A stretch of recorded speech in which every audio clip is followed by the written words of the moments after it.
Good morning, ladies and gentlemen. It is my absolute pleasure to welcome you to the Scottish finals of the AccelerateHER Awards 2022 in partnership with Barclays Eagle Labs. My name is Elizabeth Pirrie. I'm your MC for the morning, and as Chief Operating Officer of AccelerateHER, I make no secret of the fact that I have the best job in the world. By the end of this morning, after hearing from just a small sample of the incredible female founders that I get to speak to every day, I think you'll understand why I say that. Now, at this point, I would normally explain that we're not expecting any fire drills. The toilets are situated through the doors at the back of the hall. But since you're all responsible for your own escape routes and bathroom breaks, I shall instead pass over to Jackie Waring, CEO of AccelerateHER and founder, to say a few words of welcome and encouragement. Jackie. Thank you, Elizabeth, and good morning, welcome, and thank you so much, everyone who has come to join us this morning for a very exciting morning at the Accelerate Awards finals for Scotland. We're so delighted to have you with us. I'm Jackie Waring, the founder of AccelerateHER, and we've been helping ambitious female founders go for growth and scale, get connected, access investors, and build international connections since 2015. This is now the 7th year, can't believe that we've held the awards in Scotland. And once again, we are absolutely thrilled to have attracted such a high caliber group of innovative female founders. Prepare to be blown away, audience, because these women and their innovations are absolutely amazing. You're going to love every minute. It's so exciting to see such talent, and I really, really don't envy the judges at all. They have such a tough job ahead of them, but they keep coming back to join us, so I think they must enjoy it, tough though it is. So fantastic. So just a bit about the whole reason why we have these awards, because it's very much about shining a light on these founders and their companies to give them a platform for high visibility, to help them be visible, to make those useful connections who can help open doors, and also to be seen by potential investors. Now, some of the ladies here today are already on that investment journey, but you know, this has really worked over the years, what we're trying to achieve here, with over 43 million now having been raised in seed investment by the founders who've been seen at these finals, and that figure is now accelerating greatly, happy to see. So I want to thank our partners, because without them, it wouldn't be possible for us to do this. And they have been with us for some time now, and we are so grateful to your support. We love working with you all. Eagle Labs, as Elizabeth has mentioned already, CGI, fantastic to see you again, Kirsty, and Scottish Enterprise, who have been with us every step of the way. We love having Kerry here as a judge as well. You shall meet her shortly. And of course, Scottish Government, who have been a real cornerstone, helping us to make these awards possible for several years now. So thank you to you all. For our audience and the many would-be female founders out there, this is going to be just pure inspiration for you to watch. Enjoy it. And for our founders pitching today, good luck. Many of you we have seen pitched before. We know how good you are, and we know that you can do it. So just go for it, folks, go for it. And without any more ado, I'm actually going to pass you back to Elizabeth, because we want to get on with the show. So thank you, everybody. Thank you very much, Jackie. Couldn't have put it better myself. But as Jackie says, we do have a jam-packed schedule this morning. So without further ado, let's get down to business. You will shortly hear a 3-minute pitch from each of our finalists in turn. We have 4 categories today and 3 finalists in each category. In CleanTech and Climate, we have Xiaoyan Ma of Danu Robotics, Katherine Gunderson of Bequest, and Amanda Pickford of ThermaFY Group. Then in Disruptive Innovation, we have Mehrnaz Campbell of Cheemia, Janis Roddie of Everyday People, and Danae of Valla. And in FinTech, Data Science and Cybersecurity, we have Charmaine of Actelligent Scotland Company, Lynne Darcey Quigley of Know It Global, and Anne Woodip of the Vr Hive. And then our final category is Science and MedTech, where we have Ishani Malhotra of Carcinotech, Karen Gardner of Purple Orchid Health, and Jodie Sinclair of Theo Health. As Jackie said, prepare to have your mind blown. It's a very impressive lineup of ladies. After each pitch, the finalists will answer questions from our 3 judges. This year, I am delighted to welcome Kirsty Ramsey of CGI, Kerry Sharp from Scottish Enterprise, and Cher Galler from Barclays Eagle Labs. We'll hear a little bit more about them later. Now, I will allow a maximum of 3 minutes for questions per participant, which isn't long. So judges, please do keep your questions short, and founders, make your answers concise, just to make the most of that time. You will have noticed I use the word maximum. I am renowned for my strict timekeeping, and I use my trusty bell to help with that. You have 3 minutes to pitch, and at the end of your 3 minutes, I will ring my bell. You should stop as soon as you hear the bell, or at least finish the sentence. That's sentence, not paragraph. And again, at the end of the 3 minutes of questions, I will ring my bell. If you're in the middle of answering a question, wrap your answer up as quickly as possible. If the judge is in the middle of asking a question, I will allow them to finish, but would ask you then to respond to that question in the private chat message to that judge. Hopefully that all makes sense. And to our audience watching, either from your house or your office, I'm sure there will be questions that you will be dying to ask the founders. So please use the Q&A section that you'll find at the bottom of your screen to ask any questions. The founders will then answer them once they have finished with the judges. So with all that said, let's get on with the show. Good luck, finalists. Now, with the rather daunting task of going first for the whole morning, and also for her category CleanTech, Climate and Net Zero, I'd like to welcome Xiaoyan Ma from Danu Robotics. Hello. Hello, how are you? I'm good. Good morning. I must apologise if I mispronounced your name there. Do you have slides to share? Yes, I do. I'll let you get them up on the screen before I start the timer. Yes. Here they come. Yep. That's it. So I can see it. You're not in presentation mode. Here we go. Perfect. Right, over to you in your own time. Okay. The world generates 3 billion tons of waste annually, and less than 10% is recycled. This is because the current recycling process is manual and is profoundly inefficient. The recyclables generated through the current process are highly contaminated, preventing them from being reused. We have a solution. Danu Robotics is developing a sustainable and advanced robotic sorting system to automate this process with much greater speed and accuracy.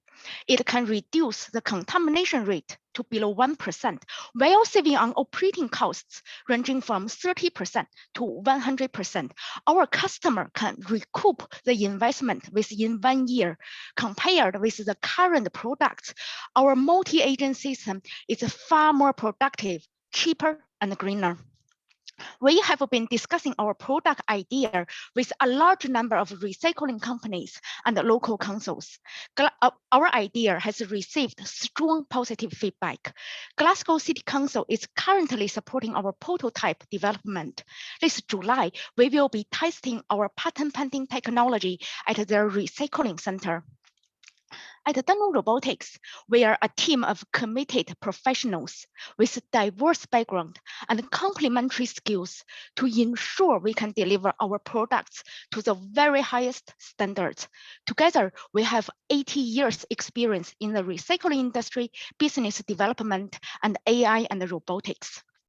Apart from our core team, we formed a strong partnership with a large number of organizations, including Siemens, who is providing meaningful support in product development and business development. We take a partnership approach with our customers. We will help our customers to become a more profitable and sustainable business through digitization and automation. We will charge an initial down payment to cover the hardware manufacturing and installation costs, and a monthly licensing fee to cover the use of software and the comprehensive after-sales services. We are raising a £500,000 investment this year to support our year 2 activities. To scale up our production, we are needing a total £6 million investment. We are in discussions with a number of impact investors who are keen to join in our journey to create a future where waste becomes resource.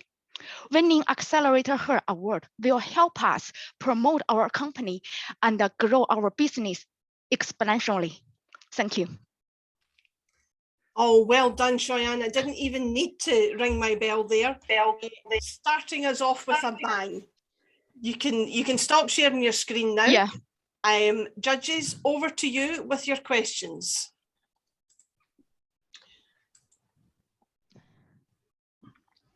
Kerry, do you want to jump in first then? Thank you. I wasn't quite sure how you wanted to do it there. Thank you very much for the presentation. That was great. So you were very, very short. I'm interested in your team in particular, and apologies, I have lost visual. So if you put details up on the slide, I missed it. So I'm listening hard. From the point of view of establishing yourself as a business and the growth potential. So just interested in who you've got that can help you with that. And if you don't have that team, how are you going to go about getting the right people? So I was trying to talk to you quickly. Yes, in terms of technical skills, the team have all the technical skills. Myself, I'm a highly experienced engineer and a tech lead. And through my working experience, I have successfully delivered a number of large-scale IT projects. And our CTO, who has years background in mechanical engineer and robotic engineer, and also we have AI interns. And we are working with Edinburgh Parallel Computing Center, who are supporting our software engineering development. And we formed a lot of partnerships with National Manufacturing Institute Scotland and Siemens, both providing technical support for our product development. Particular Siemens are providing support in our business development as well. We can do co-marketing activities and access to their network. That's how we're going to grow our business. And as we're speaking, we are also onboarding 2 industrial advisors who one lady has experience in the recycling industry and another lady has experience in the circular economy and the net zero strategy. Yeah. Judges, no need to raise your hands, just jump in and ask questions. For me, I'm really interested in how does this scale? I mean, you've got quite a lot of partners and technologists around you, but how do you see this scaling for your company? Yeah, so for scaling, I think we will take a technology licensing model. We will working with a number of potential partners who has skills in manufacturing and the distribution. We have been looking at other material recovery facility manufacturers and the system integrators. And all these companies has expressed the interests for potential collaborations to help us to expand our business globally. In that sense, again, Siemens provide a strong support in our growth plan, in our business growth plan. Thank you. It's good timing, Cher. You didn't get a chance to ask a question there. If there's a burning question, pop it in the chat to Xiaoyan and she can answer offline. Now we're going to give the judges, in between each presentation, we are going to give the judges just a little bit of time to log their scores and jot down any notes. So whilst they're doing that, I'm going to take a minute to tell you a wee bit about our first judge, Kirsty Ramsey of CGI UK. Kirsty is Vice President of Consulting Delivery at CGI, and this is, if memory serves me right, I think the 4th year that Kirsty has been a judge, and she always asks great questions with an encouraging smile. Over the last 2 years, like many of us, Kirsty's been working from home and has been ably assisted by her co-worker, Reggie the cat. Reggie has posted updates on LinkedIn every week since lockdown began, sharing some great insights with his followers. Kirsty, I hope Reggie's here with you today, as you're going to have a tough job choosing, and Reggie could maybe be the casting vote. And thank you for giving us your time once again today. If the judges are all ready, we will move on to our second finalist in CleanTech, Climate and Net Zero, and that is Katherine Gunderson of Grand Bequest. Good morning, Katherine. Good morning. Do Can you have, hear me? we can hear you loud and clear. Do you have Perfect. slides to share? Nope. Perfect. In which case, in your own time, just get going. Perfect. All right. We are closer to 2050 than we are to 1990. If you're like me, this realization amplifies just how little time we have left to reach our climate goals. In this short time, we also need to create housing for an additional 2 billion people in our urban core. That's twice the size of China. Addressing a growing population while still meeting our net zero goals, it's the greatest issue of our time. But luckily, everybody's finally awake. Climate emergencies are being declared. Carbon and planet are front of mind for most of us. And as a result, funding is being geared up to support ESG projects around the world, with £2 billion a day flooding in, and a massive 53 trillion expected over the next decade. And yet, that funding, it's going to the wrong place. When we think about fixing our housing crisis, most of us think about building new houses, right? But there's a better, more sustainable alternative: the reuse of our empty buildings. But getting one of these buildings back into use today is an operational nightmare, full of legal issues, complex logistics. So this is where the net zero difference will be made. My name is Dr. Katherine Gunderson, and I'm founder of Grand Bequest, Scotland's very first PropTech B Corp. Our mission is simple: to create real, actionable plans to get these buildings back into use by transforming our empty buildings into ESG impact investments. Let me explain. Impact investments are investments that look to both have a financial gain while also helping us meet our environmental, social, and governance, or ESG, goals. There are more impact investors in the market than ever before, and they're all looking for the exact same thing: a pipeline of ESG investment opportunity with positive quantifiable impact. Grand Bequest's SaaS-enabled market is the world's first AI-driven data platform that uses the hundreds of thousands of vacant buildings all around us to bring local community, local business, and impact investment together with the decision-making support that they need to lower the risks, lower the costs, and get these projects moving. We're proud of the momentum that we've been building, which includes being selected as semi-finalists for the Scottish Edge competition and launching our new beta marketplace ahead of schedule.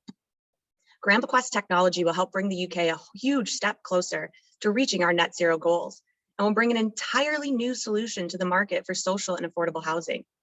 Because of our bold vision, our team has recently won Livewire's Most Innovative PropTech Company Award, and we were shortlisted for both the Young Leader Award and the Environmental Impact Award by the UK PropTech Association. Winning AccelerateHER would be a huge accomplishment for me and my team of 8, and will help our mission reach more communities faster than ever. Never forget that the greenest building is the one that's already built. Grand Bequest is here to help us repurpose our local places for a greener tomorrow. Thank you. And thank you, Katherine. That was a great pitch. Well done.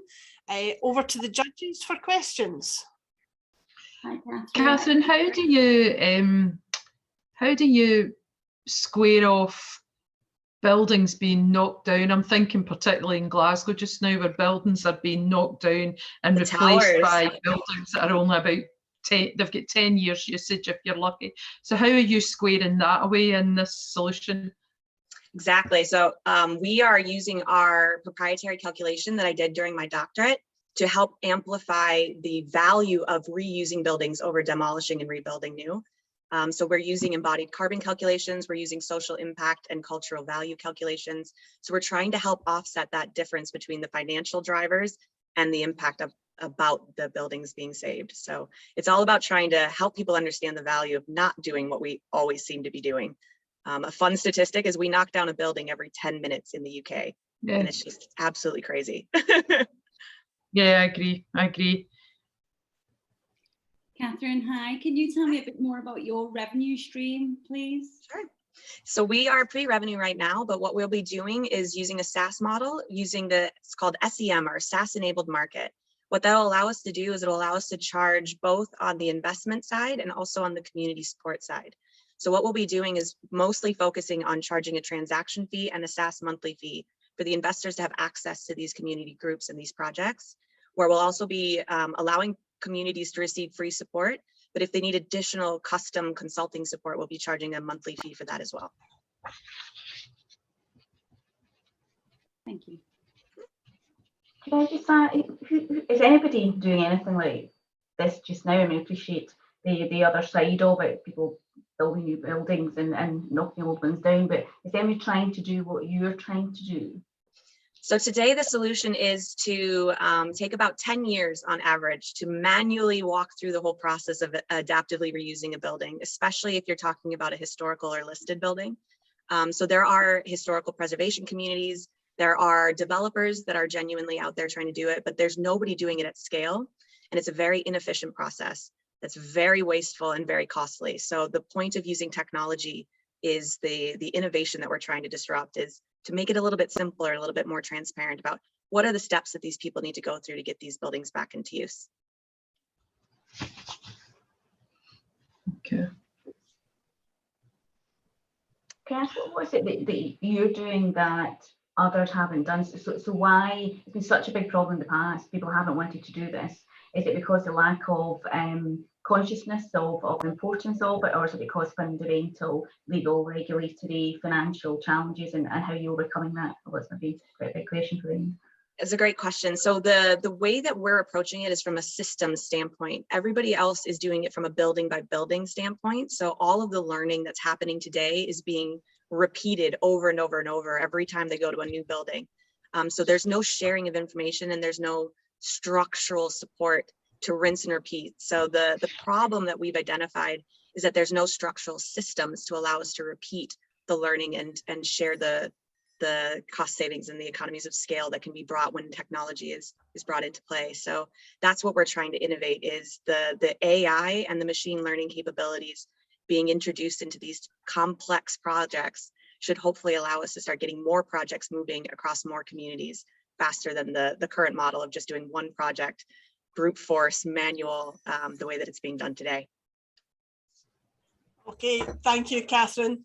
A reminder, when I ring that bell, you need to start wrapping up your question quite quickly, because we do have a lot to get through. So well done, great. If there's anything you need to add to that answer, Katherine, do put it in the chat for the judges. Okay.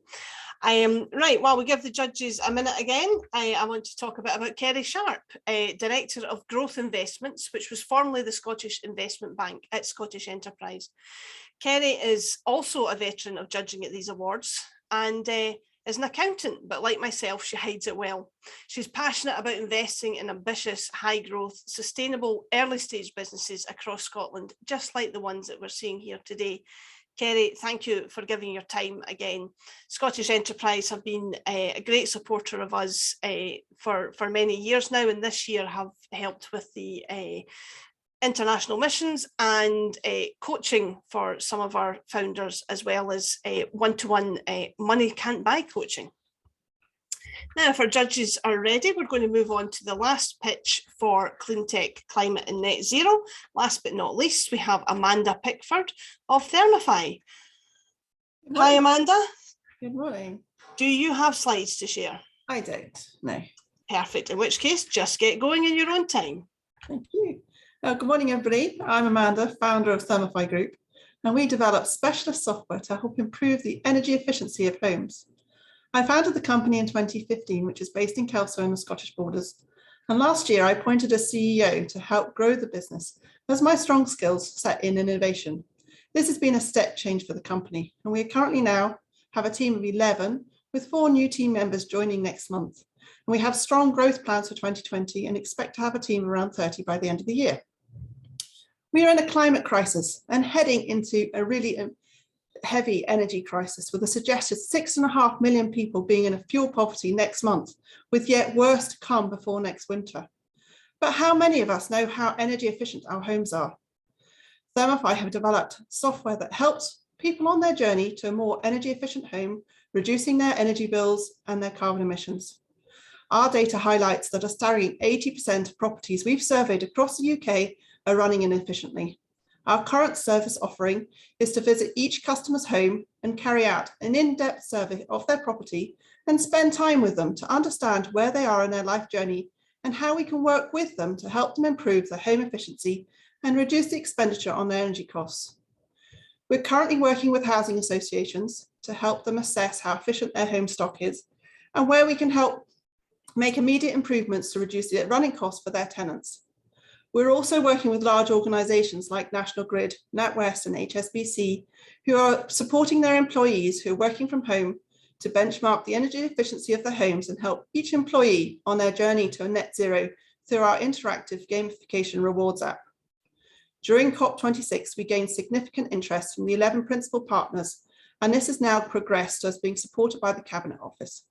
2022 will be an opportunity for us to scale our business with these significant organisations in the UK and then in further parts of Europe. This demonstrates the large impact that organisations make when they work together with their employees and tenants to drive collective change in our journey to net zero. Our offering is unique in that we capture very detailed information utilising our thermal software on the efficiency of each building, which then delivers data through our interactive Fitbit-like app, driving personalised rewards and actions to each individual to start them on their journey to net zero. As we look ahead, we are generating revenue and have a very scalable business model. We are expecting at the end of 22 to be looking to raise around 5 million to help us continue with our growth plans and ultimately achieve 1 million surveys over the next few years, helping us to save the planet one home at a time. Brilliant. Thank you, Amanda. You've all done so well with your timing. Judges, questions for Amanda, please.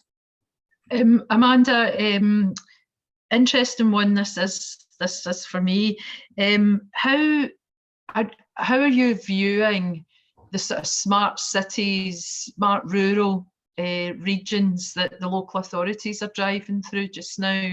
Are you looking to partner with them? Are you looking to partner with some of the energy companies? Because this is obviously going to be very big for quite some time. Yeah, so we're already in talks with Scottish Power, not only to work with their employees, but also their customer base, but also for them to be part of our fulfillment team. So they obviously have a global network of fulfilling the retrofits where these can rectify the problems. So our thermal analysis specifically looking at the heating efficiency as the first port, because for us to move to heat pumps, we need to make sure our heating systems are running efficiently and our homes can cope with a lower flow temperature. And around smart cities, are you thinking anything around sensors or working with smart meters? Yes, so definitely smart meters are a part of where the people measure the energy consumption and how we see that reducing down. But all working with communities is very much how we do it.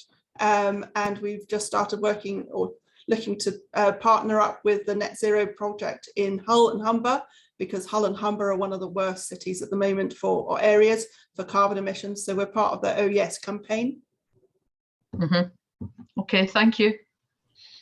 Amanda, is anyone doing anything close to what you're doing at the moment? And is the technology behind it protected? So we have a patent on our software, patent pending, but it's gone through 3 rounds now. So we're nearly there for our efficiency software. And that so the data we capture from that goes into our dashboard, which then comes through to our gamification app, which is then for the consumer. And where we differ is we go in and we collect very precise details about the property, but then we turn that into very actionable data information for the consumer. And then we take that through to partners who then can deliver and also fund. So working with the banks, we can put funding behind it and access grants. So we completely provide a full loop system, because the biggest hurdle for people is they have so much information, they just don't know where to start. So we try to take all that onus away from them. Brilliant. And how user friendly is the app? It's based all around asking them very simple questions and asking them to make pledges and challenges, and it's all around community. So working with the large organizations, it's a bit like large organizations have set challenges and they set up teams. We do it very, very similar to that, so people can chat with other people who've already done a solar panel or a heat pump, so they don't have to be the first to do it. They can share their experiences. Thank you. I was interested, it feels like you're doing B2B and B2C at the same time, unless I kind of picked that up wrong. And I'm interested in how you're going to, I guess, ensure you focus on the real growth area and the risk of maybe spreading a wee bit too thin if you are looking at both sides of that. Our market is definitely B2B, so we sell to the large corporates. Amanda, can I ask you to answer that in the chat, please? That's 3 minutes up, so answer the chat for Kerry. Thank you. Thank you. And that's it for CleanTech, Climate and Net Zero. And while the judges are finishing off their scores, I'm going to talk about our final judge. Last and definitely not least, Cher Galler is Ecosystem Manager at Barclays Eagle Lab in Leeds. Cher's been with Barclays for 15 years and at Leeds Eagle Labs since 2017. This is Cher's first time as a judge at one of our finals, but she's doing a grand job so far when she can get a word in edgeways past Kerry and Kirsty. But thank you, Cher, for giving us your time today. Judges, if you're ready, we will now move on to our next category, which is Disruptive Innovation. And first up in this category, we have Mehrnaz Campbell of Cheemia Limited. Mehrnaz, how are you? I'm good, Elizabeth. How are you? I'm good, thank you. Do you have slides to share? No, I don't. Thank you for asking. In which case, I just start going in your own time. I'm Mehrnaz Campbell, founder and CEO of Cheemia. Pharma industry is worth $1.3 trillion and is struggling to engage with doctors remotely. Why? When COVID crisis happened, the sales force had to shift from face-to-face selling to going online, something that was completely new to them. Companies were caught off guard, rushed to invest in tech. 2 years on, the reps are not adopting digital tools, finding them too clunky. 75% of doctors say we actually prefer this remote engagement, and pharmaceutical leaders realize they need behavioral change. And that's where my company Cheemia comes in. Set up way before the pandemic as a remote company, we are experts in remote selling in pharma. In 2020, we developed Cheemia Reset, a cloud-based video training platform that takes representatives from feeling uncomfortable and unfamiliar to feeling confident and competent in 6 weeks. We launched 3 product lines: a video training platform, management dashboard, and the monthly boost sessions. We sold to a major global pharmaceutical company. We have 300 users across 12 countries, and our content is available in English, French, Italian, Spanish, and German. We are at the stage where we are ready to scale. Our training platform is tried and tested. Our IP and know-how is protected. We're revenue generating and we're investing it back in our growth. What we ask our users to do is very specific, and because of that, the results are immediate. Guess what? The sales rep love it. They say, this is fun and engaging. You're talking to me and what you ask is close to the reality of my life. And because of that, we won Can-Do Innovation in Scotland and Remote Tech Solution Provider Award in Europe. Our business model is B2B. We sell bulk licenses to pharma companies. We have a team with over 100 years of industry experience, and our expertise covers sales, brand creation, digital marketing, social media, and tech automation. Vr Systems, a giant tech company supplying 80% of the pharma industry, identified us as the best in class globally. Results are very tangible. We improve reps' confidence, we double their face-to-face calls, and we increase their digital calls by 10-fold. We simply deliver and delight. Our clients say Cheemia is a game changer for sales success, and they've had the highest sales and profitability ever. We proved the model works. Now we want to scale up to sell the platform to more pharma companies in North America and Europe to hit 6.6 million in 3 years. Winning AccelerateHER will give us the investment and connections to achieve this goal. Well done, Mehrnaz. Great pitch to kick off this category. I believe people aren't hearing my bell, but I've not had the chance to ring it for any of the pitches so far. They've all finished within that 3 minutes. So well done, ladies. Judges, questions for Mehrnaz?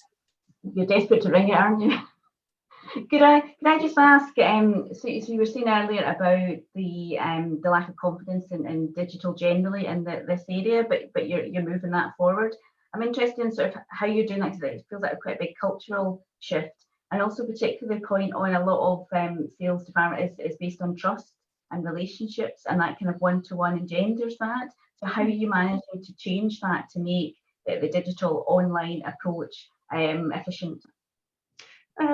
I think this is a really good question, and that the fundamental difference is we focus on understanding what good looks like on a new world, communication digitally, versus what good looked like before. And I think because we've got real experience, we're able to kind of like come up with a roadmap and a recipe. We're not talking about theoretical concept, we're talking about what are the different behaviors that lead to that success. And what we do, we keep it really simple. Our video training are bite-sized, between 5 to 10 minutes, but we give them practical tools. The best way I can explain this, Kerry, is like driving. Driving is a practical skill. You can't send somebody on a course and expect them to come out learning highway code to be a competent driver. What we do, we sit with them, and because we've got experience ourselves, I'm not saying sitting with them literally, but digitally sit with them and say to them, in order to get the best results, these are the approaches you can have. And you need to engage people within 20 seconds when you're selling online versus face-to-face, because you don't have your physical body and presence to be able to influence them. And you need to be able to be much more specific about the benefit you bring to them. And the result speaks volume, Kerry, because when users apply some of our recommendations, they immediately get results, so they build trust with them. And what our clients said to us when we spoke to them, they said, what we want you to do, help us recreate the same chemistry during this virtual interaction that they used to experience in face-to-face.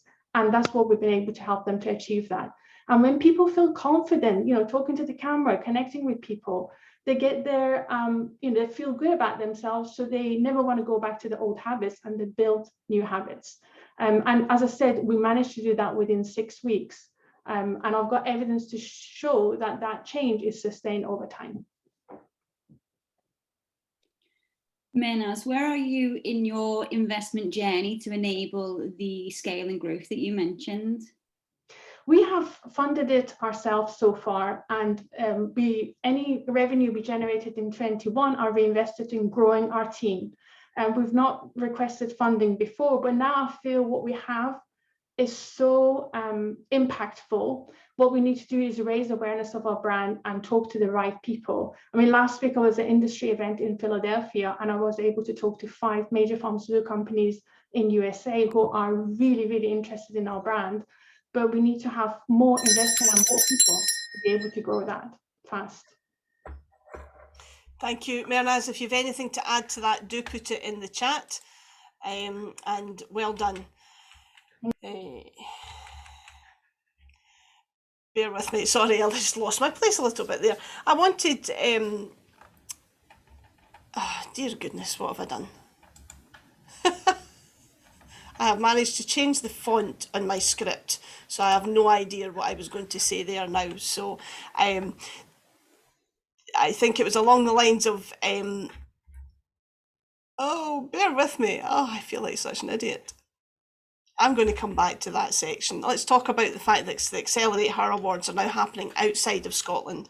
And we're delighted to have been able to do this in partnership with our friends at Barclays Eagle Labs. Now, Barclays have 26 Eagle Labs throughout the UK, with more opening all the time. The labs are designed to complement their local community and add value to the ecosystem to create a thriving hub at the heart of the community. Through the labs, they offer many programmes, incubators and working spaces, mentoring, and the chance to mix with like-minded entrepreneurs. You'll be hearing a bit more from Barclays later on, and I beg your pardon, my computer has gone really odd. Yes, so thank you to Barclays for partnering with us in this today. Gosh, I'm so sorry. I don't know what has gone on there. Anyway, but let's continue on with the people who know what they're doing, which is our fabulous finalists. So let's have Janis Roddie from Everyday People. How are you, Janis? I hope you're doing better than me right now. Hi, I'm good. I hope so. Anyway, I'm hanging in there just about. Do you have slides to share? No, I don't. Okay, just in your own time though, then.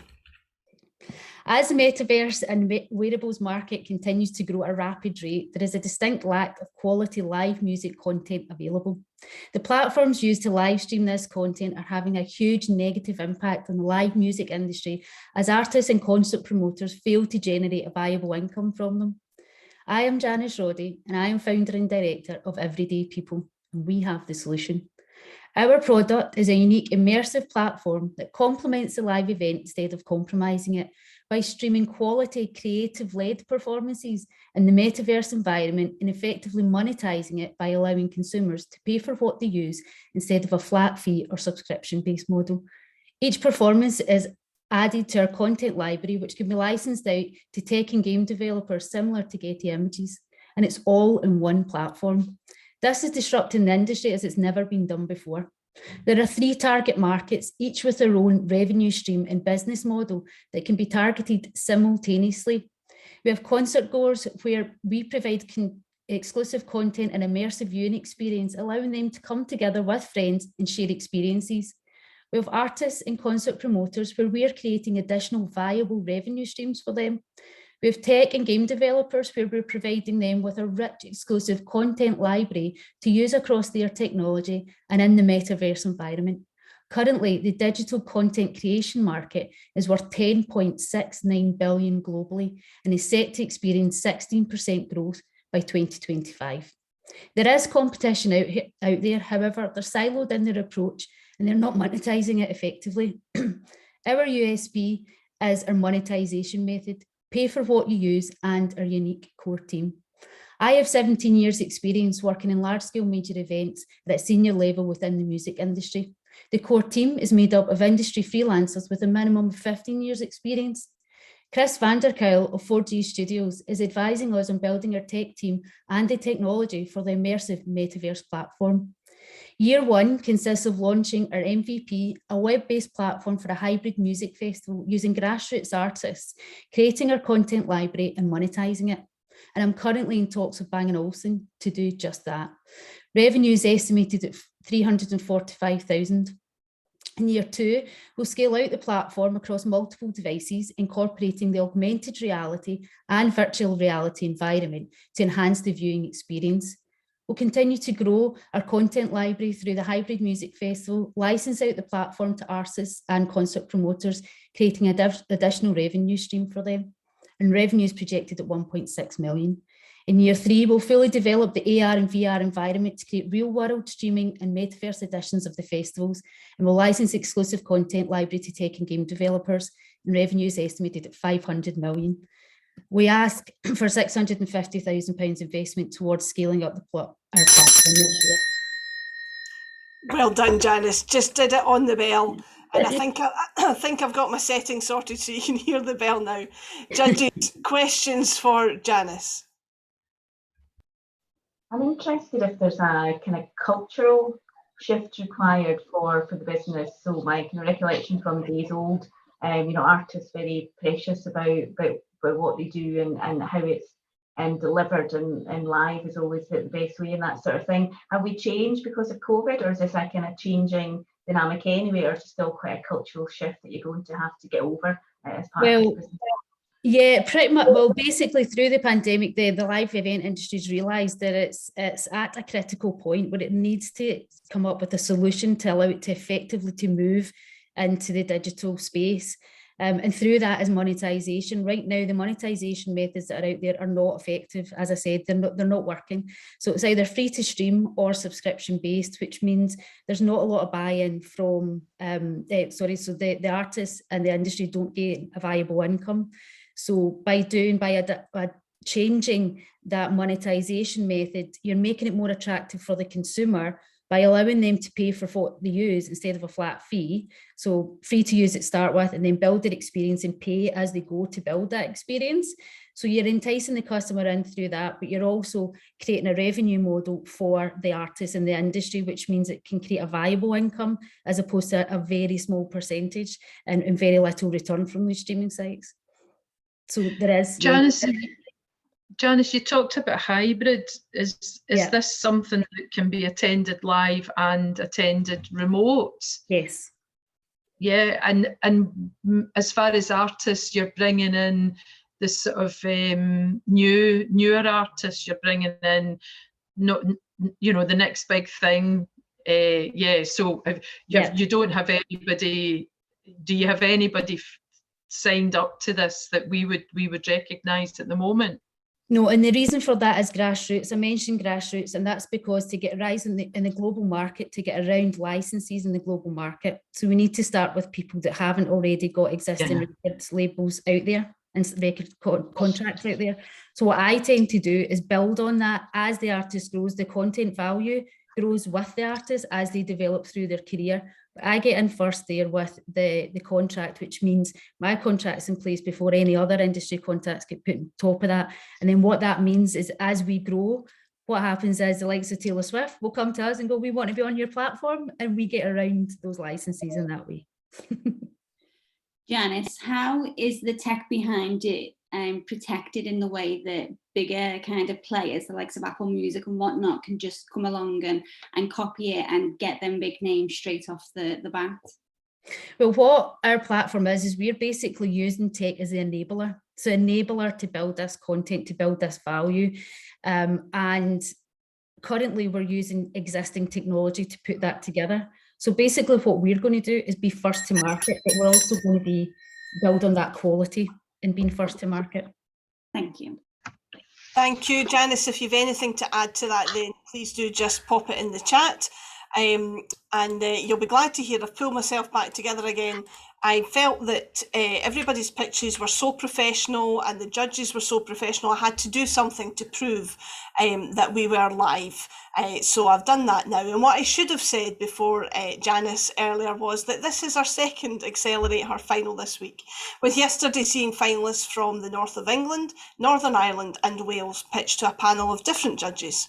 It was a great morning with some great pitches, and our judges chose Jenny Johnson of My First 5 Years, Karen MacDonald of Farm Compare and Lottie Hawkins of Earthly Biochar as the winners. We also heard from rising star Yumna Muhammad, inventor of the Niasse Deluxe Detangler for people with textured hairs. We love Scotland and that will always be our first love, but it is so exciting to be able to take what we do beyond Scotland now with our fantastic partnership with Barclays. Moving on with Disruptive Innovation, if our judges are ready, I'd like to ask Danae Shell from Valla to come up. Hi, Danae. Do you have slides? How are you doing? I do not. Perfect. I shall just let you go in your own time then. Okay, thank you. Hi, everyone. I am Danae. I am the CEO and co-founder of Valla. And Valla is an online platform that helps people stand up to their racist or their sexist boss at 10% of the cost of a traditional law firm. So the reality is that employers get away with illegal behavior because justice is unaffordable. Most people just can't pay the £5,000 it would cost for a law firm to help them. And they have very few options beyond that. And that's what happened to me. And it happened to my co-founder, Kate. We are both women in the tech industry who face discrimination and harassment at work.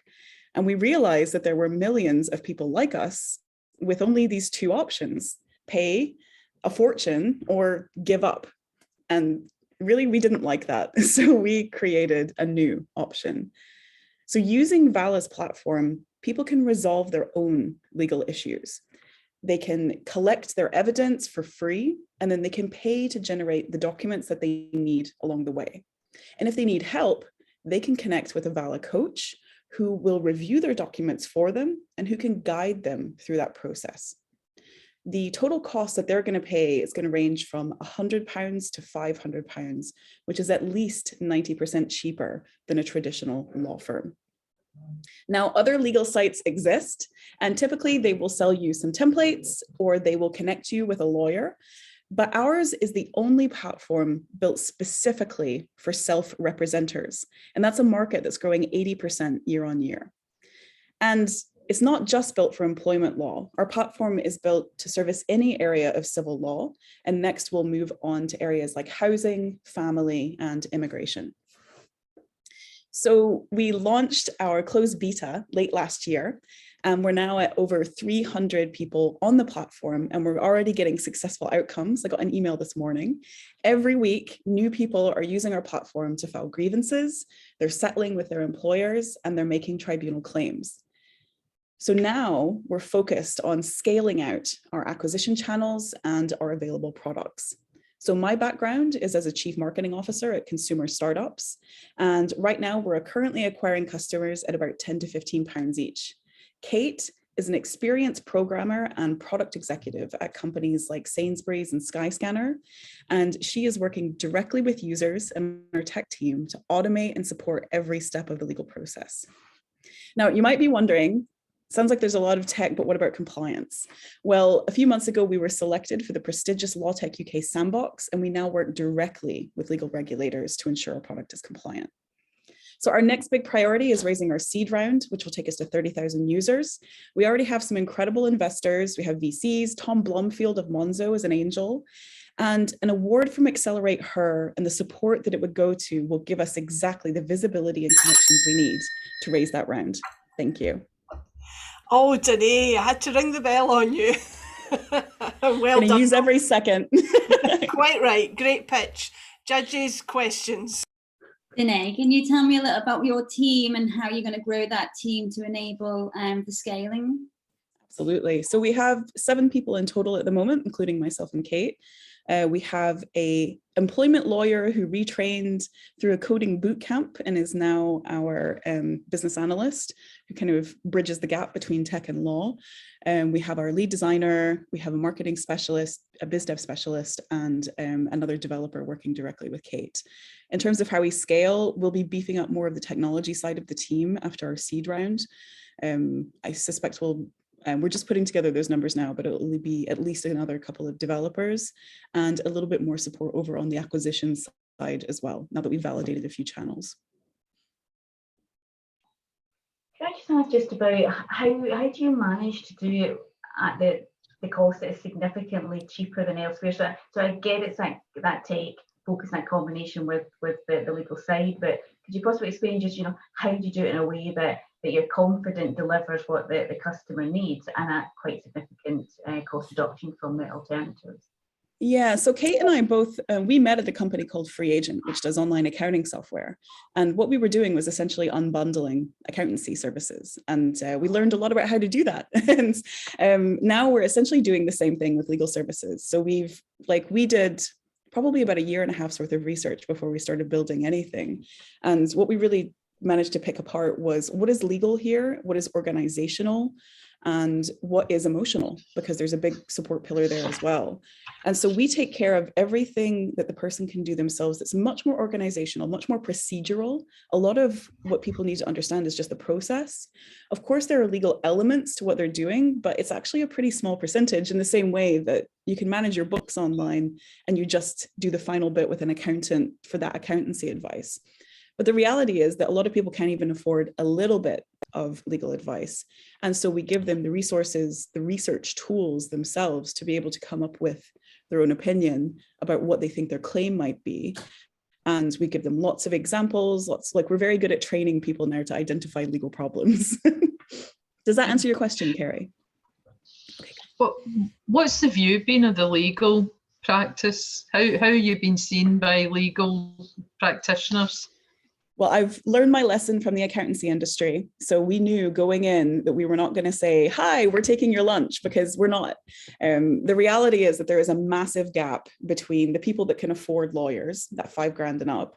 And you're really talking about people who earn over £50,000 to £60,000, and then everybody else. Right at the bottom of the earnings, you've got some free legal support, but in the middle, it's just a massive group of people. Lawyers know that they can't cater to those people. They're actually delighted that we can figure out a way to do it with a different delivery model. And they know that eventually they can come onto our platform and they can access a whole new market of people. Okay. Thank you, Danae. Again, if you've anything to add there, then please just do it in the chat. I'd love to see you take a lawyer's lunch, by the way, although we work with some great lawyers ourselves. So we've heard from 6 brilliant finalists in 2 categories. And before we go on to the next 2 categories, I think we'll take a short break. This will allow everyone, but especially our judges, and I think today me as well, to take a 5-minute breather. So feel free to step away from your computers, stretch your legs, do some star jumps, or go and make a cuppa. Just don't fill that kettle too far or it'll take too long to boil. We'll see you back here at 11:03.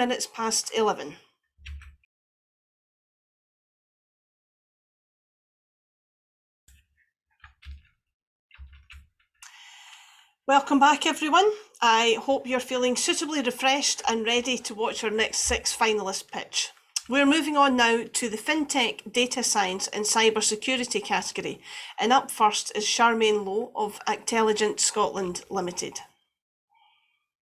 Hi, Charmaine, how are you? Hi, good, how are you? I'm very well, thank you. Do you have slides? No, I don't. No, perfect. Then just start in your own time. Founded in 2018, Actelligent is a fintech platform which targets professional investors from all around the world. It uses a differentiated thematics and factors hybrid approach to help investors act intelligently along every step of the investment process. With support from the University of Edinburgh and the University of Chicago, Actelligent's in-house team develops AI technologies to help investors identify new ideas, analyze sentiment signals of companies, time the market, size positions, and risk manage portfolios. I am Charmaine, founder and CEO of Actelligent. Throughout my career, I've worked in firms such as Morgan Stanley, Merrill Lynch, and Norges Bank, doing corporate finance, private equity, long only, and long short investing. The reason I founded Actelligent was to do with the fact that I realized over the years how much more efficiently I could do investment analyses if I had the help of AI and big data. Fund management is a close community, and I've been speaking to different fundamental fund managers as well as doing surveys. It was pretty apparent that most investment professionals do want to apply AI, but are unable to because it is difficult to look for talent, it is costly, and it is time consuming. The market opportunity is huge, however, with the total AUM for mutual funds being 36 trillion globally, and there being close to 13,000 hedge funds. Actelligent is targeting funds in the UK and Hong Kong first, 2 international financial hubs. What is most differentiating about our AI models is that we're catered primarily for fundamental portfolio managers.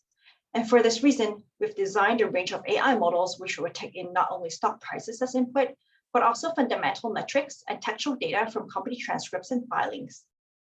We are a true fintech company in the sense that we're not only focused on the technology, but we also have experienced finance professionals who know what the market wants and are able to validate the results of the AI models practically. We have 2 main products. One is an online portal, and the other is investment advisory. In short, the online tool is for fund managers who want to look at our data output objectively, but still do their own analyses.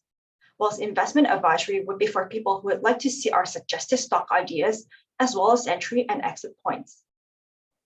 The online tool would be charged on subscription basis, whilst investment advisory would be charged by basis points depending on the AUM, which is the industry norm.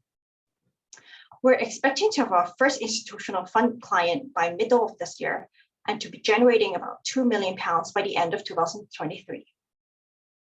The rest of the team is made up of an experienced CTO who has more than 20 years of experience, and data scientists who have had exposure to the latest technologies and are supported by a few renowned professors. Our ultimate goal is to become a new asset management giant with a modern and differentiated human plus AI approach. Thanks a lot for your time. Well done, Charmaine. I was just picking the bell up there, so that was good timing. Okay, judges, questions for Charmaine, please. Charmaine, have you come across any blockers, as this is kind of a hugely regulated market? Obviously, I know your experience and background. Are you working with the likes of FSA? Yes, we've spoken to them a few times. I think what is most important is that we still stick to the original fund management and advisory rules, and we've been in like different discussions. We currently hold the SFC license in Hong Kong for advisory as well. And I guess it's making sure that it's trying to get people to understand how we, like, for example, according to the UK regulations, you're only regulated if you're providing a personal recommendation, whereas it's a little bit different in other countries. But in short, we try to make sure that we go with the original standards as to what another, like a typical advisor and fund manager would do. It's just that we incorporate that technology part, and we make sure that that is basically where we differentiate, is that innovative part, to making sure that we're able to like generate better predictions for stock prices. Is your IPIA, the artificial intelligence technologies, is that all protected? Do you own all of that? So we are in the process of looking into. So we've got, for example, when we one of the projects we did, we got the Scottish Enterprise R&D. It was one of the smart projects, and obviously. For that project, we've spoken to lawyers, and they've also done work to making sure that nobody has done a project like that. But we haven't actually filed that IP yet, primarily because of reasons that, like in the capital markets, it is a long process to secure the IP, and anybody who picks up whatever we've written would potentially be able to reproduce it pretty quickly if another asset management giant comes in and picks that up. So we want to wait a little bit and for us to mature. But we know, having spoken to different lawyers, that this is something that hasn't, like, different projects haven't been done by people yet. Okay, and what's your target market? Who do you want to be working for? So professional investors primarily, and we're starting with the UK as well as Hong Kong first. We wanted, in terms of professional investors, obviously that is still pretty big. That consists of like mutual funds, hedge funds, and also family offices. Family offices, for example, is also a big market in Scotland as well. A lot of wealthy people in Edinburgh who basically. I'll just wrap this up very quickly. Wanting to like get someone more experienced to manage the money, but incorporate technology as well. Great. If you've anything to add, Charmaine, put it in the chat. Now, if you cast your mind back to before the break, when I got a little bit mixed up and spoke about our 26 Eagle Labs, I want to follow on from that and say that our finalists this year, because we have the 3 finals, were split into their regions by selecting their closest Eagle Lab. The finalists that you see today selected Edinburgh or Aberdeen as their closest lab, but in the future they will also have the ability to choose Kilmarnock, which opened recently, and Glasgow, which is due to open next month, I think. Next up in FinTech, Data Science and Cybersecurity, we have Lynne Darcey Quigley of Knowit. Hi. How are you, Lynne? I'm good, thank you. Good. Do you have slides? I do, yes. I'll let you get them up before I start the timer. Okay, can you see? No, not yet. Okay, 2 secs. There we go. I'm glad I'm not the only one having tech issues today. Yes, we can see that. We can see that perfectly now. Okay, thanks very much. Hi, good morning, everybody. I'm Lynne Darcey Quigley. I'm the CEO and founder of Knowit. I have been in the credit management industry for over 27 years, and 15 of those years run a successful credit management agency. In my experience, we have witnessed firsthand poor credit decisions, lack of a robust credit control process, and lack of information and monitoring. So on that basis, we created Knowit. Oh, sorry, my slides are not moving. Knowit is a credit management platform with a difference. We have 3 key elements of the credit control process in the one space, and we like to call them the 3 C's: check it, chase it, collect it. 6 million businesses in the UK, and 99% of them are SMEs, which is our target market for launch and for phase 1. 2.5 million of those use accountancy apps, and it's set to increase to 3.2 in April, thanks to Making Tax Digital. So they are perfectly placed to use our platform. In the UK, we spend over 300 million in business reporting, and we can also interrupt that market. Our platform is a SaaS-based product, starting at £19.99 for an end user, and we're currently offering a 30-day free trial. We are in beta stage at the moment, and we plan for our commercial launch in May this year, May 2022.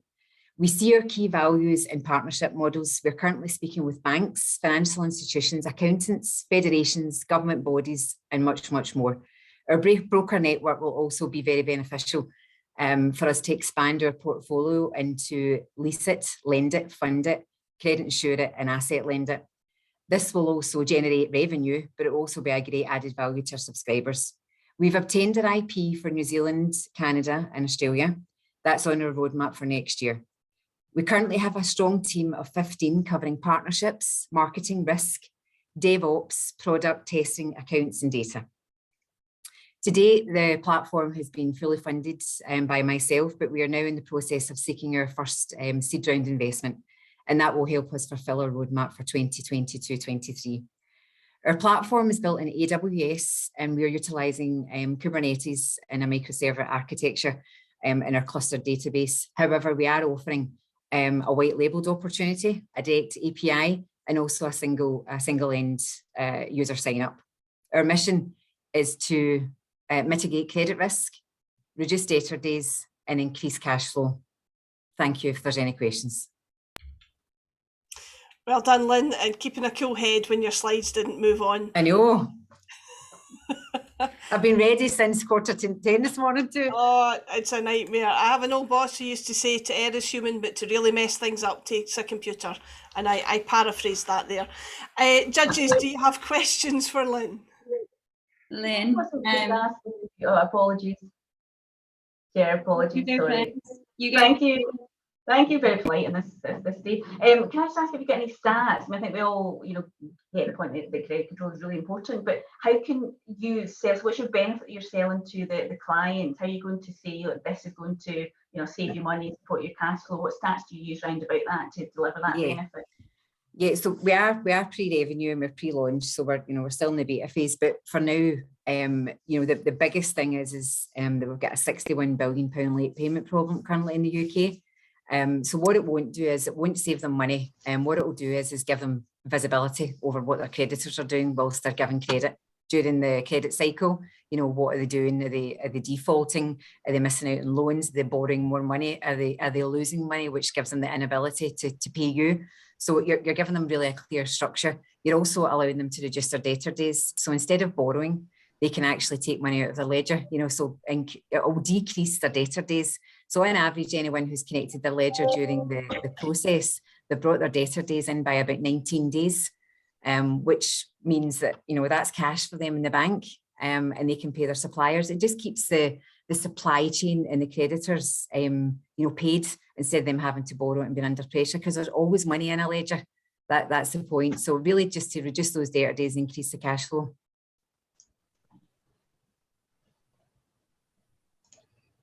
Lynne, thank Hi. you. Well done for keeping you cool there. So good.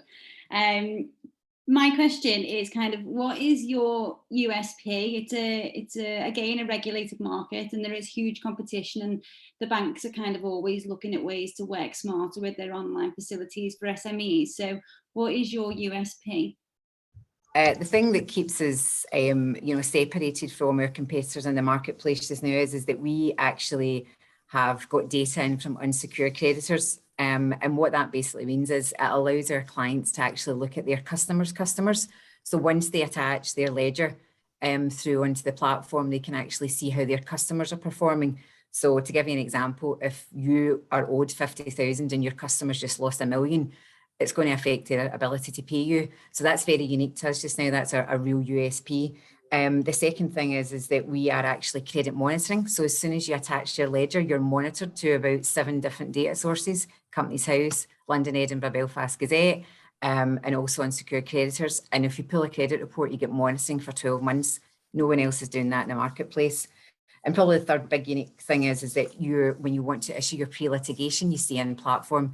So all of our competitors actually don't have that just now. They're actually outsourcing it. where we find that the customers are really want to stay in platform. And that's the whole point of it, is a total digital acquisition. You don't want them to leave the platform. So there are three keys, the differentiators from our competitors. And perhaps the bank will just plug and play. That's kind of where we're speaking at just now. They'll actually just embed our platform as an added value. Great, thank you, Lynne. And again, well done for keeping. Thank you. Right, so we have one more finalist for FinTech, Data Science and Cybersecurity. But before we go on to that, back in February, all of our finalists got the chance to join us for an online pitch coaching session. And I think you'll agree, it clearly paid off. Although they already had fantastic pitches, that's what got them through to the finals in the first place. The event also gave them the opportunity to meet their fellow finalists and hopefully start building relationships. One of the things that I really love about the awards is watching the relationships grow between the finalists and how they support each other up to the finals and beyond. Many of them have not met female founders in their sector before, and we all know the value of surrounding yourself with good people. So it's great to watch that grow and for us to get to know them as well. Right, moving on, we have Anne Widdop of the Vr Hive. Anne, how are you doing? Hi, I'm doing well. Ready Good, to you've go. been waiting patiently. Do you have slides to put up? Yes, I do. Right, I'll let you get them on the screen.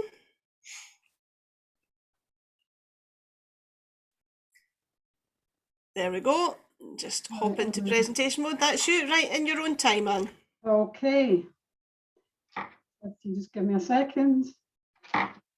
Educators and trainers have a major problem. Online learning is profoundly broken. Few courses are ever finished and little is learned. It's passive, it's disengaging, and it's isolating.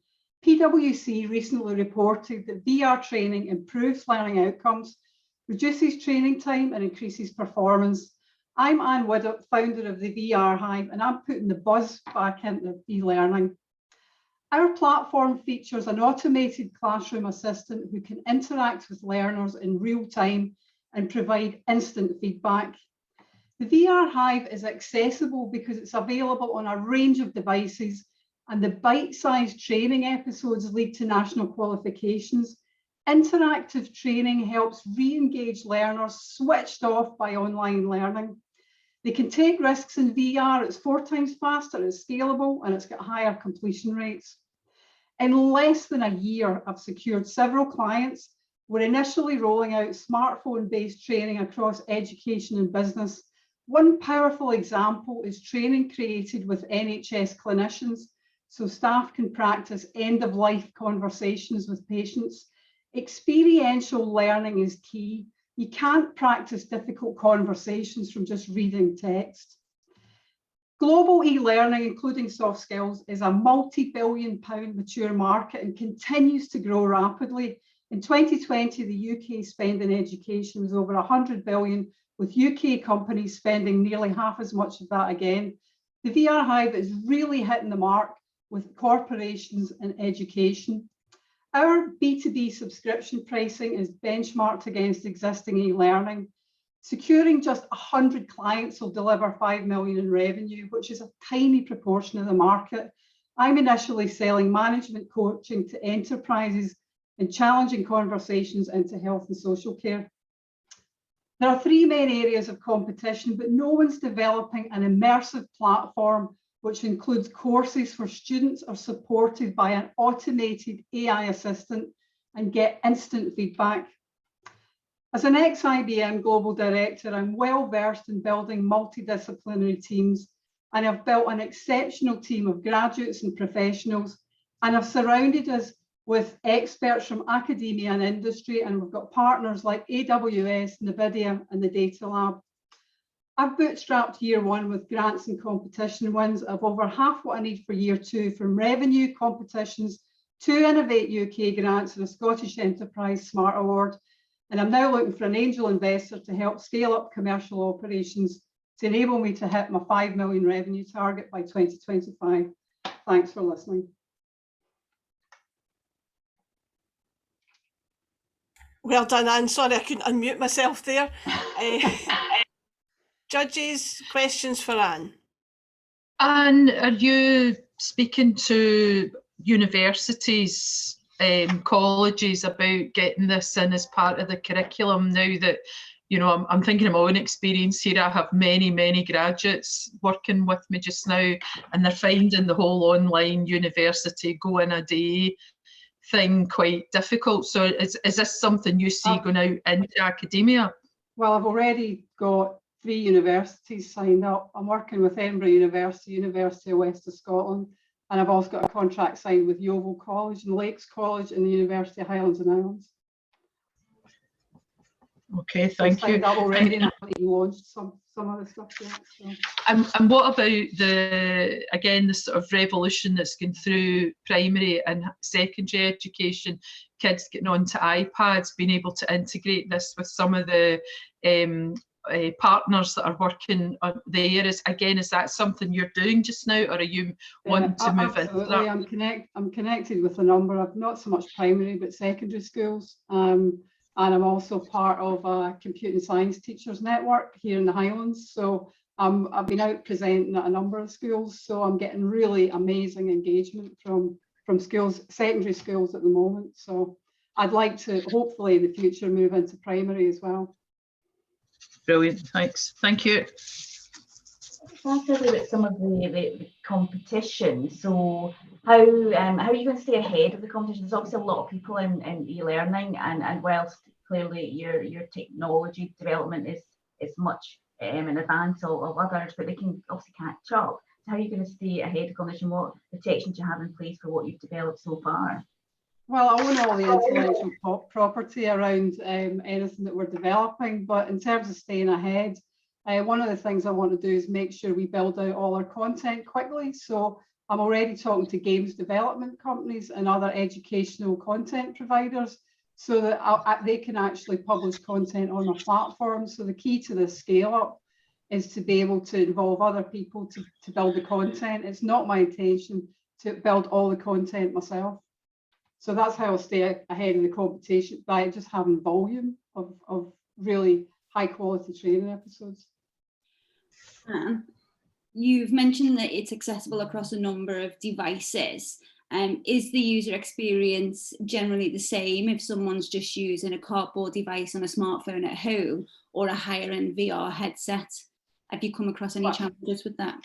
Well, clearly it's not the same experience. If you've got a head mounted display that costs 300 quid, you're going to have a much better experience than using a smartphone. But one of the things I'm really concerned about is a digital divide, which is why I wanted to launch something for smartphones so that it's accessible. But using stereoscopic vision, it gives you a semi-immersive experience on the smartphone. So while it's not exactly the same, I think it's still pretty good. Thank you. Thank you. Well done, Anne. Thank you, judges, as ever. The Scottish finals took place on the 25th of March last year, and I don't know about anyone else, but it does not feel like a year ago. As ever, it was a tough competition, but 4 worthy winners were chosen. Ash Penley of Zoex won the CleanTech Climate and Net Zero category. Rebecca Goss of Xgenix won the Disruptive Innovation Award. Sarah Veneer of Husmus won the FinTech Data Science and Cybersecurity Award, and in Science and Medtech, Kate Cameron of Cytochroma was the winner. Sarah is going to be joining me at the South of England final tomorrow, where you can hear what she's been up to since winning.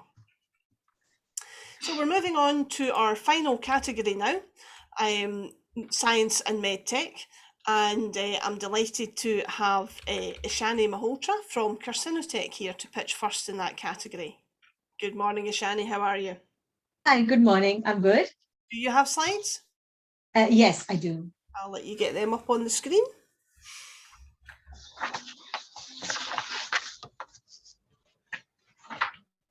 That's great. Can people see that? Yeah, great. Yeah. Okay. On you go. So hi, I'm Ishani, the founder and CEO of Carcinotech, and I'm here to tell you how we are reinventing cancer research. The WHO estimates the total number of cancer cases to reach 22 million by 2030. To put that into context, this is the entire population of Australia. INDs, or investigational new drugs, are trialed and tested in animals and cell-based systems before being tested in humans. But because this approach is outdated, expensive with over $3 billion USD spent per drug, inaccurate, which leads to relapses, and ethically contentious, manufacturers find it difficult to predict how new therapeutics works when it goes into clinical trials. What this leads to is 95% of drugs at clinical trials fail to reach the market. Now, this is a huge challenge in the cancer industry today, and we're directly addressing this with our products and services. We manufacture 3D printed living tumors using patient-derived biopsies, whole blood, and immune cells to provide a platform for rapid, ethical, sustainable, and accurate drug testing, drug discovery, and preclinical trials. We get biopsy samples from patients, isolate the living cells that make up the biopsy, and use these to 3D print replicas of the original tumor, allowing us to provide a platform for personalized medicine testing. We work with a direct B2B model where we work directly with pharma companies and CROs to provide them with these models and manufacture them in bulk using our 3D printing and AI-driven manufacturing. We've got a team of over 7 with 30 years of experience in oncology research, and we've recently closed our investment round where we're now looking to scale up and commercialize this technology in international markets. Because of our unique skill set, we've been able to validate our technology with brain tumors and breast cancers, and we've started commercialization and have clients in UK, US, and Europe. We recently signed a pilot with a big pharma company, and we're now looking to scale up and get to a very exciting stage of our business where we will double our size and grow. The vision of CleanTech is to be at the forefront of cancer drug testing and provide personalized medicine testing to each individual suffering from cancer to better their chance of treatment and survival. And with your help, we'll get one step closer to that vision. Thank you. Thank you, Shani. That was a great pitch. Judges, your questions? Can I ask about your clients? Apologies, we always come in at the same time. Sure, I'll pass to you. I just wanted a simple question of, is the tech protected? Is it safe? So, sorry? Is the technology behind the business protected, and is it safe from being copied easily? Yes, so we have filed 2 patents, and we recently filed a patent in the US and Europe as well. It protects not only the devices, but also the methodology in which we are printing these models. And what's your income stream? So we are, we work with clients directly using a B2B project-based model, and we're able to develop these models depending on what the clients are looking for in terms of either whether they're looking for patient-derived models or whether they're looking for cell line models.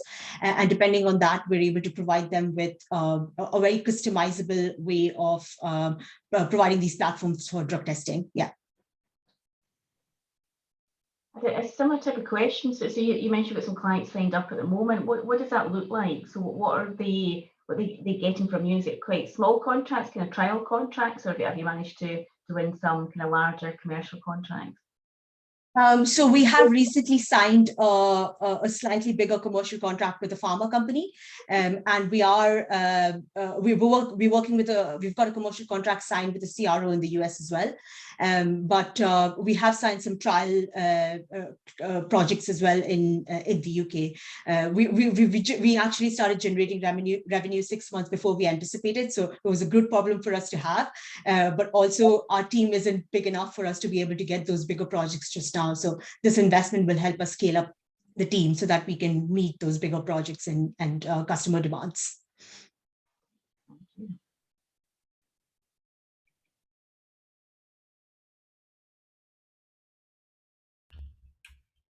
Any other questions for Ishani? No? Okay, thank you very much. Well done. Now, the past year has been an exciting one for AccelerateHER winners and finalists. Because our international missions were virtual this year, and thanks to a partnership with Scottish Enterprise, we were able to take more than just our winners. So many got the opportunity to join our virtual missions to Germany and California. In May last year, a number of our alumni joined us at the Stiftung Charity Entrepreneurship Summit, a virtual health summit that normally takes place in Berlin. Part of that was a life sciences venture market where select companies were invited to submit a 3-minute video pitch. Fresh from winning the AccelerateHER Awards, Kate Cameron of Cytochroma nailed it once again, winning not only €1,000, but also getting the opportunity to present at the World Health Summit. Well done, Kate, and I can't wait to see what this year's finalists achieve next. Moving on to our penultimate picture, we have Karen Gardner of Purple Orchid Health. Karen, how are you? Really well, thank you. Nice to see you. Nice to see you. Do you have slides? I do have slides, yes I do. Let me just share my screen. Perfect.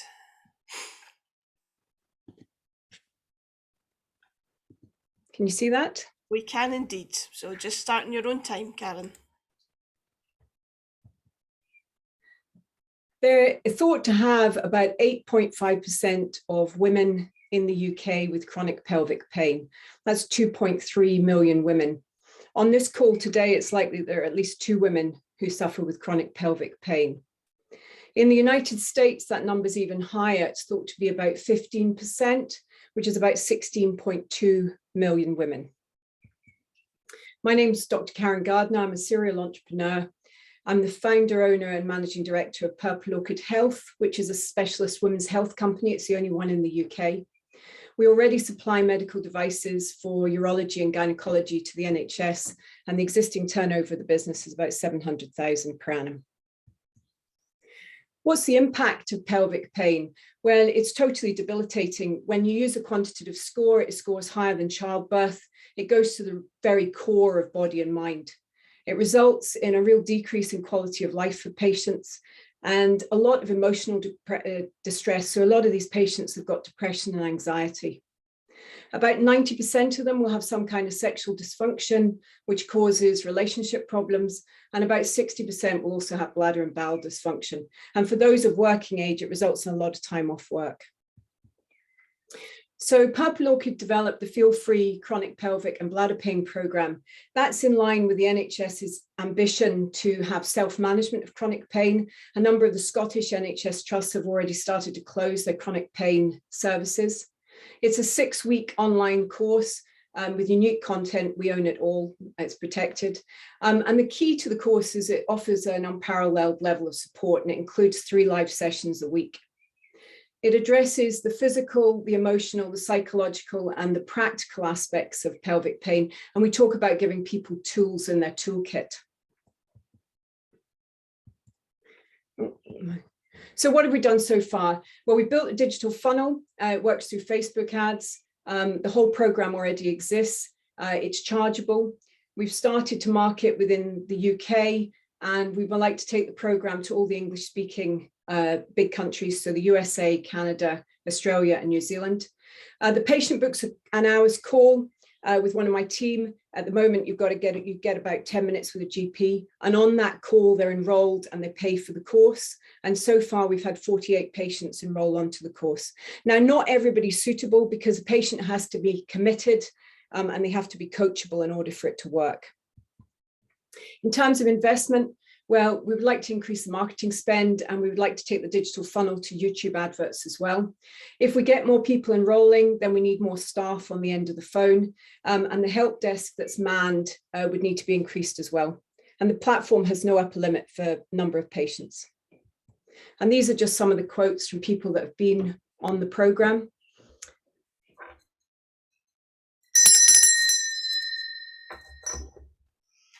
Sorry to ring my bell in those quotes, Karen, because they look great. Judges, your questions for Karen. Karen, so this would be almost like a service that's replacing what may already be or being closed down in GP surgeries and clinics at the moment, yeah? Yeah, it is. So it's designed to sit alongside medical care. But the NHS in the UK is really into self-management of chronic pain. My own view is that it can't just be self-management, that you need medication as well, but it'll sit alongside that. But we've had some really, we've had really good measurable results in terms of reducing pain in these patients. And this is in, I think that what I picked up there, this could be in a combination with medicine, with a medical prescription of some sort as well. Yeah. Yeah, absolutely. Yeah. Okay. And so the target market here would be NHS in the main. Well, in the UK, patients can self-refer. So they can either be referred by GPs or urologists or gynecologists, or they can self-refer. And of course, in some of the other countries like the USA, not so much Canada, which has a medical system a bit like the NHS, but in the USA, it would be predominantly self-referral. Okay, thank you. That's why we're advertising through Facebook. Facebook, yeah, okay. Could we scale to other types of programs? It feels like this is unless I picture up wrong, it's like kind of a one and done kind of idea. You don't see clients going through it more times than one, or you correct me if I'm wrong, but presumably there's lots of other things, particularly women's health related, that this could then extend to become a very scalable business. It's a great question. We're already developing a menopause course. So yes, it can be. And what you see is that, you know, the issues that women have and that deal with are the same in these sort of age brackets. So menopause is one of my pet topics, one of my soapbox topics. So we're already developing out a menopause course just now. Great to hear.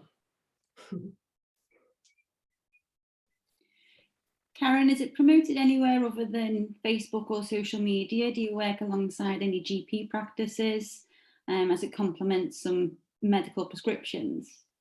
Yeah, so we did a mass mailer. We were in receipt of some Scottish Government money just before Christmas. So we hard copy mailered. That was how my Christmas holiday was spent, packing envelopes to every GP in Scotland, every urologist, every gynecologist. And we've already done urology and gynecology in England, but we haven't done GPs in England. So within the UK market, it's a combination of working alongside the clinicians, and because the course can be used at any point in the treatment pathway. And because of the long waiting lists, it's estimated there are 6 million people on waiting lists in the UK now versus just shy of 1 million before COVID. So it gives you something to give to a patient before they get treated. Anything to add to that, Karen? Just put it in the chat. Thank you. Well done. So in addition to Kate's win, a number of our AccelerateHER founders have gone on to secure investment, sign major deals with other competitions, sign major deals, win other competitions, and we've even had one of our founders appear in Dragon's Den. Sheila Hogan of Biscuit Tin faced up to the Dragons very well and will be joining me at tomorrow's final for a chat where she will no doubt mention that. A massive highlight for us was our sister company, Investing Women Angels, having their first exit, with our portfolio company floating on NASDAQ, making us the first Scottish angel group to achieve a NASDAQ exit. We view the co-founder and Chief Operating Officer of TC Biopharm as one of the very first AccelerateHER female founders that we worked with, and we're extremely proud of everything that she has achieved, and especially as we are of all of our founders. Now, last but not least, after waiting patiently for about an hour and a half, we have Jodie Sinclair of Theo Health. Jodie, how are you? Are you hanging in there? I'm doing great, thank you. But I would like to say that in typical Glasgow fashion, there's roadworks going on outside the office. So apologies for any background noise that you might hear. End of March, they're digging up everywhere to use up their budgets. Fantastic. Yeah. Do you have slides, Jodie? I have. Let me just share my screen. Terrific, that's them up, so just in your own time.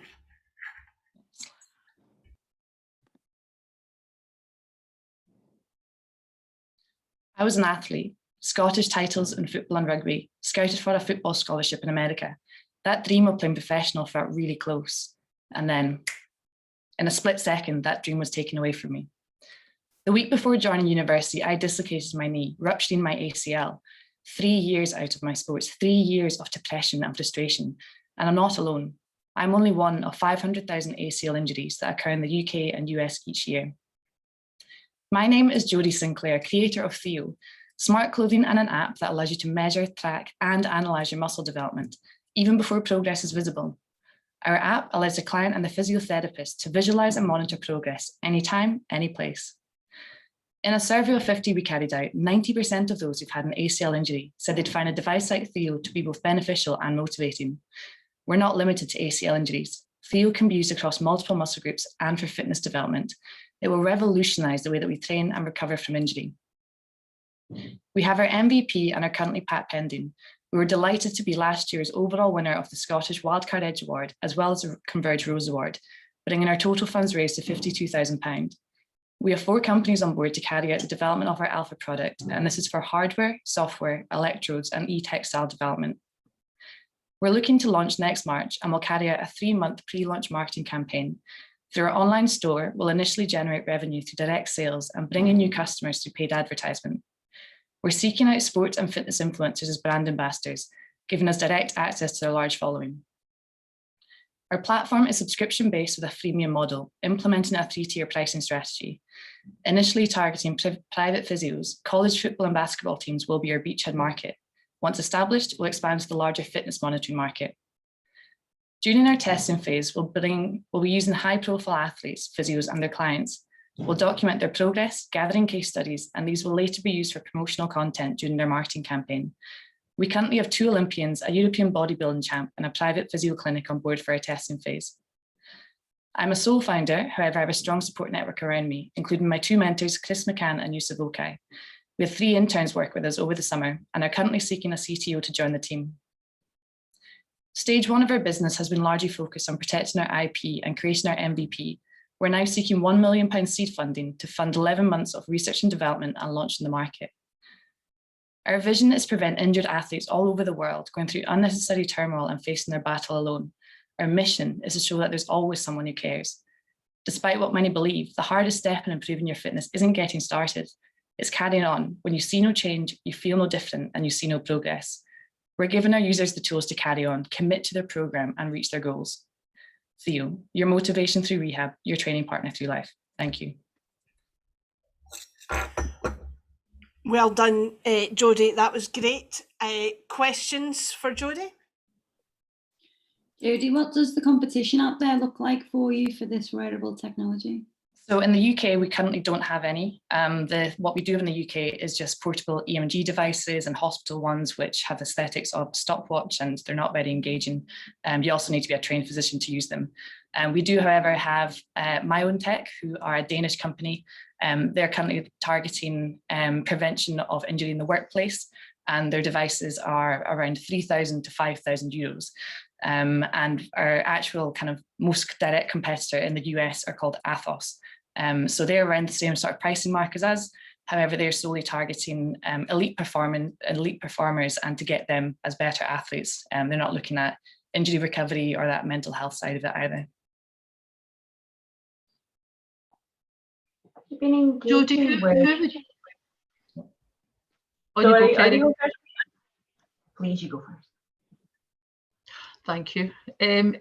How are you getting known out there? Because everybody knows about Fitbit and Apple Watch, and rightly wrongly compare them all. But how do you get to know that you folks exist and you can capture that sort of very needy audience that you've got out there? So like I mentioned, we're going to be focusing on brand ambassadors. And so that's going to be really utilising the social network and that kind of trickle down effect from their large following. Our first brand ambassador has a following of just over 120,000.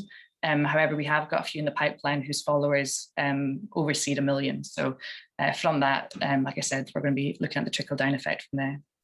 So that would be like Instagram, Twitter, Instagram, Facebook. Twitter, TikTok. TikTok is one that's becoming huge now, and being able to get to a really large audience really quickly. Okay, thanks.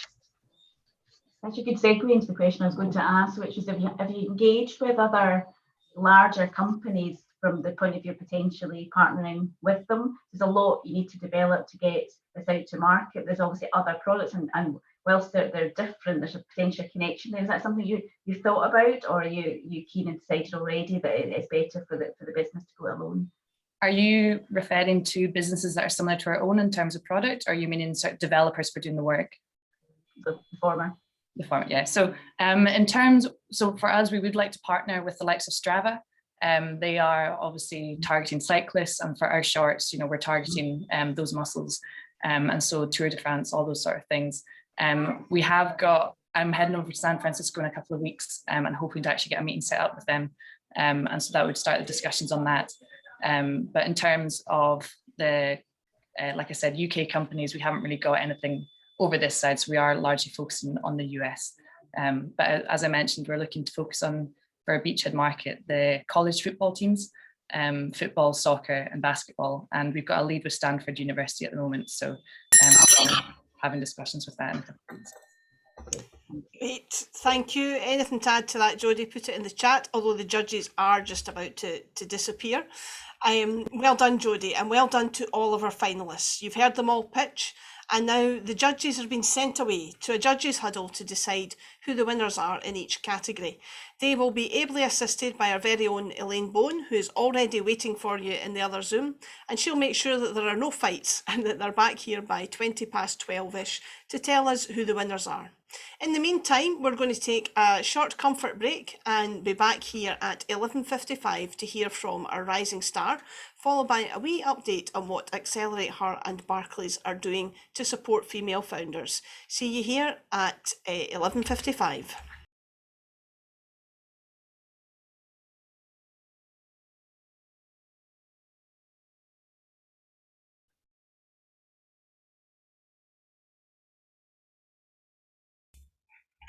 I'll try that again, unmuted. Welcome back, everyone. I hope you managed to grab a quick cuppa and give yourself a wee stretch or whatever there. Now it's time to tell you about our rising star. This is a founder who shows amazing potential, but is maybe just a little bit too early stage to make the finals as yet. In 2019, our rising star was Dr. Carla Brown of Game Doctor. In 2020, we had Monica Ohashi of Polydigitech. And in 2021, it was Elaine Ford of Electric Explorer.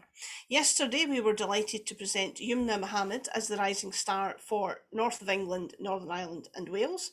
And today, it is my great pleasure to announce Victoria Fullerton of Tutu Sleep as our rising star.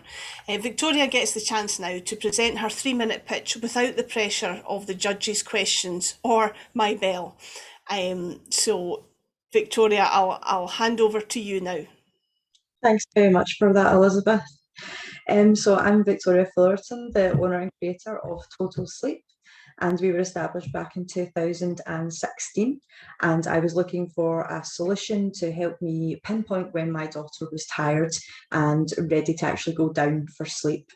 If you ask any new parents, you'll find that that's their #1 biggest complaint, is that they don't sleep and how exhausted they are. So a little background about myself. My background is in psychology and child development.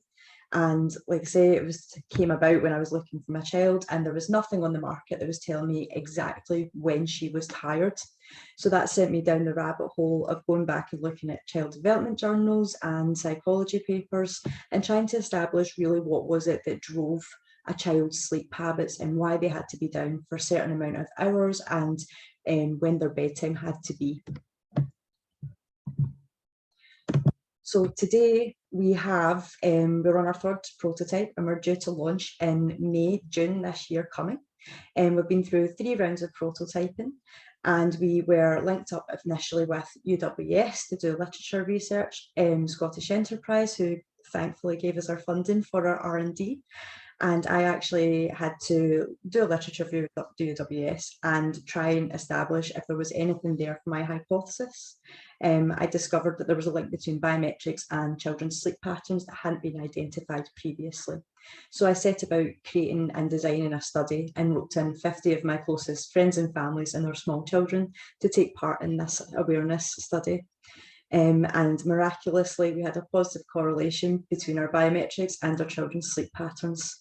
And today we are seeking investment to do our final compliance tests and head for manufacture. We have our app that also pushes notifications. I'll take you back a little bit, sorry, I've skipped. It's our Toto is the wearable device that goes on the child's wrist, and it tracks their own biometrics.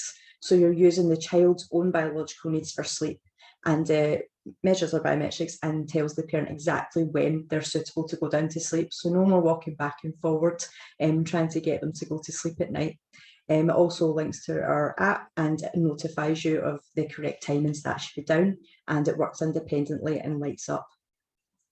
So right now we are doing social media campaigns, and we've identified all our channel partners and our manufacturing and our patent pending status as well.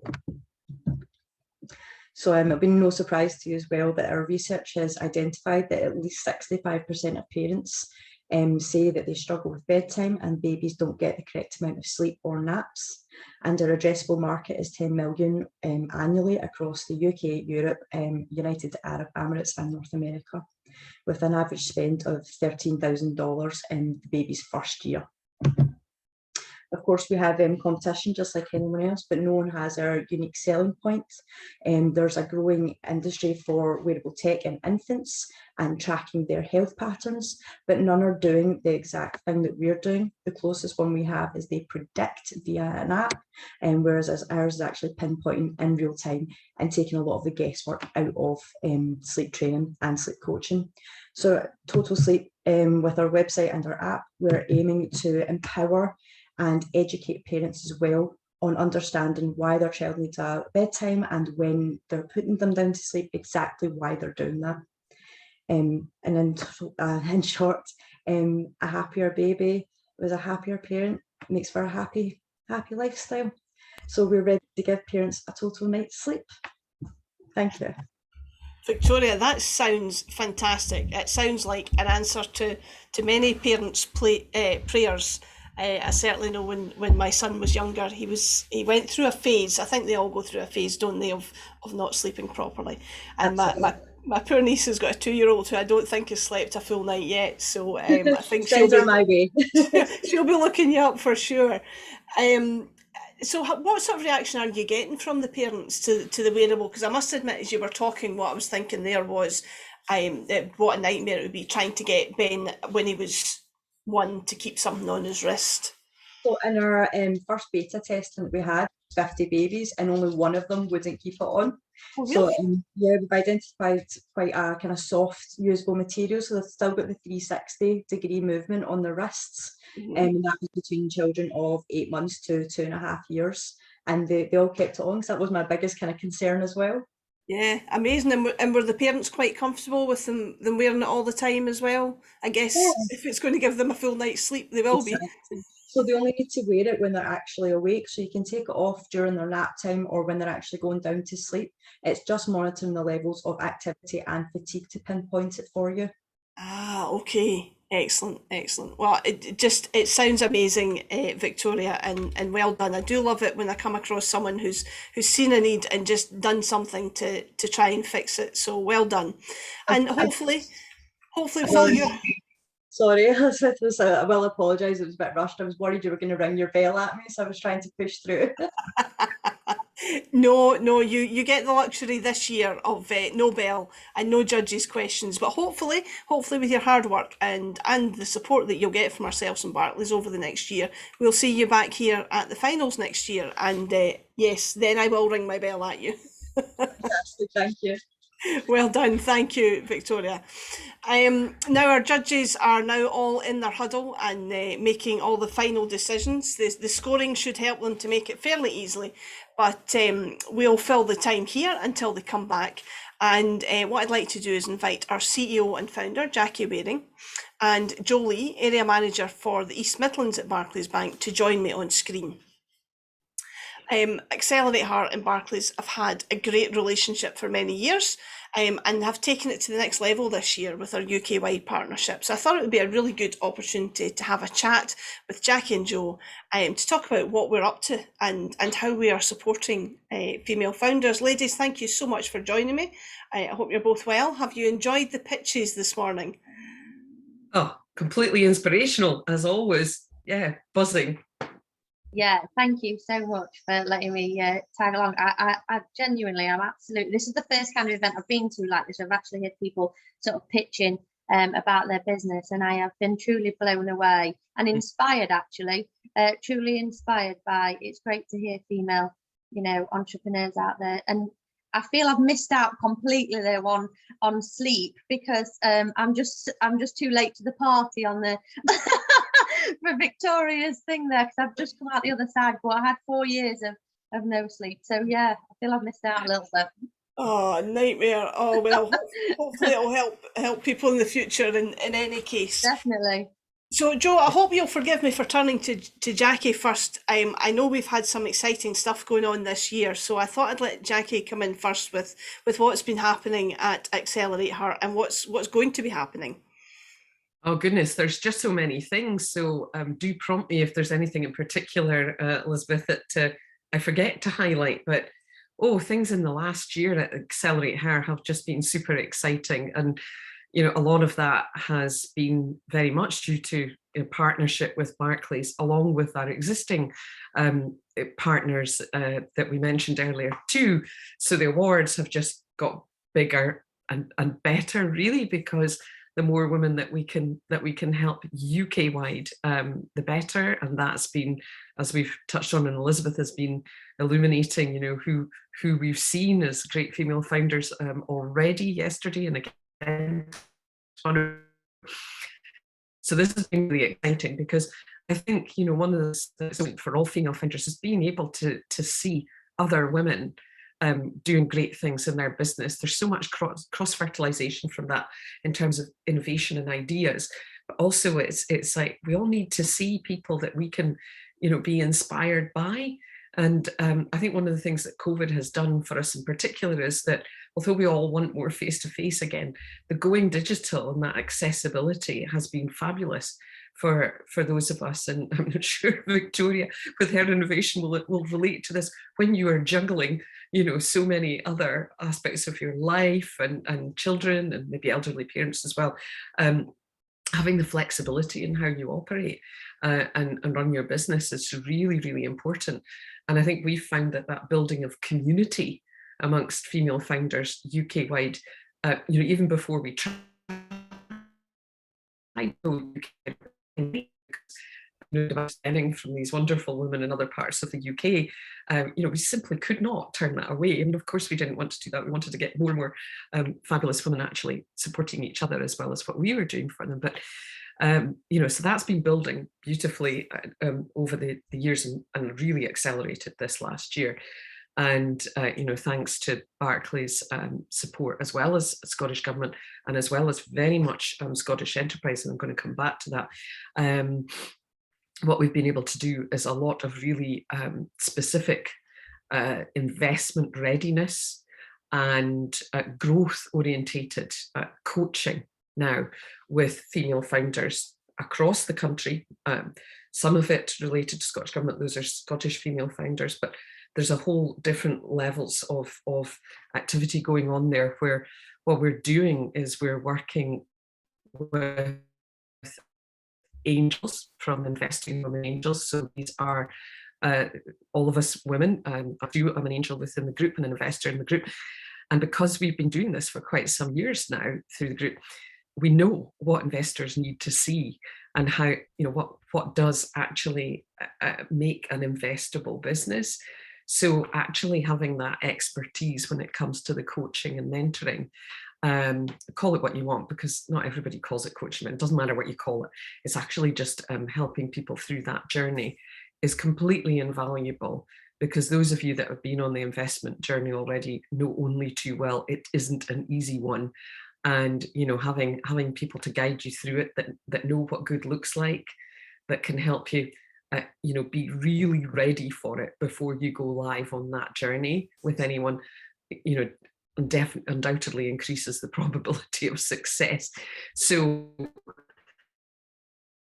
we're working really hard on that just now, and that's been boosted very much by the partnership with Barclays, by Scottish Government, and great work with Scottish Enterprise there, where we are going into much deeper investment readiness and doing very extensive coaching with some founders that really are going for growth, scale, and internationalization. There's a lot more I can tell you about, and there's several other things I can come back to in terms of international activity and also a fund, but I'm terribly conscious of the fact that I'm hogging the talking at the moment, and Joanne might want to say something, but Elizabeth, you keep us right in how you want us to divide. No, absolutely, Jo. I'd love to hear from you. I know that aside from your sort of main day job, if you like, you are also the lead on female founders. So I know that it's a strong focus for Barclays. So do you want to tell us about what you've got going on there? Yeah, and it's a completely seamless link really with Jackie around I suppose the key part for us is helping women to access finance. We know that women, sometimes struggle to either access it, understand it perhaps sometimes, or and maybe a little bit critical as to whether they would even receive finance, right? So we're trying to take away some of those barriers. So we've got a bit of a pledge out there for the next few years, that's something that we're all trying to work towards.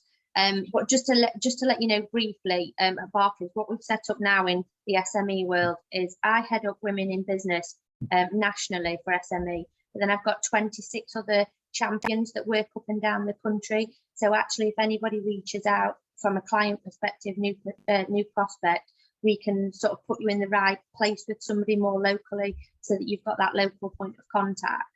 But there's three key things that we want to achieve over the next 2 years, which is provide skills to the next generation of female business owners, which includes mentoring, sessions, business planning, interviewing skills, and there's many more different things that we can look at, and we can do that on a one-on-one basis. We want to support 100,000 women across the UK set up and run their own business.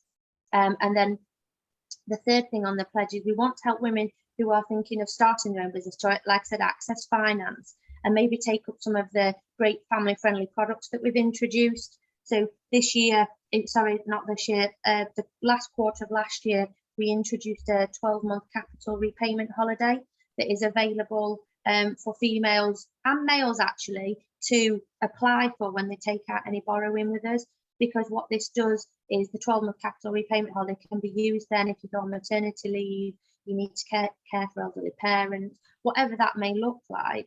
It's there as a family-friendly product for people to be able to go into, because again, we know that one of the key things that women find challenging when taking any finance is, what if something happens, or what if I'm needed here and I'm not able to keep to this financial commitment. So we're building lots of different things like that hopefully take away some of the barriers of women feeling like they can't access the finance.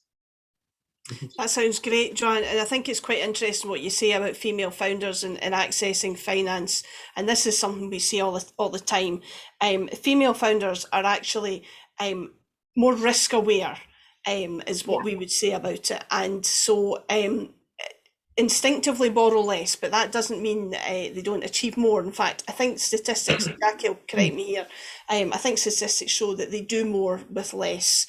I was in a meeting where men were called the deviants, actually, because they borrow or ask for too much funding. It's an economic term, I believe. They go for too much rather than women getting too little. Men go for too much. Jackie, I know you would agree with that, and that probably leads quite nicely into the news about the fund as well. It certainly does. And you are right, there's data out there, including a really extensive study that was done in Silicon Valley some years back. 600 companies participated in that, and absolute evidence that, although investment levels tended to be lower in the female founded companies, the returns were higher. I'm struggling to remember the statistic, but it was something really compelling, like about 60-something%, 2/3. So more with less, absolutely. And I think it begs the question, but what if there was more to begin with? How much more would the outcome be?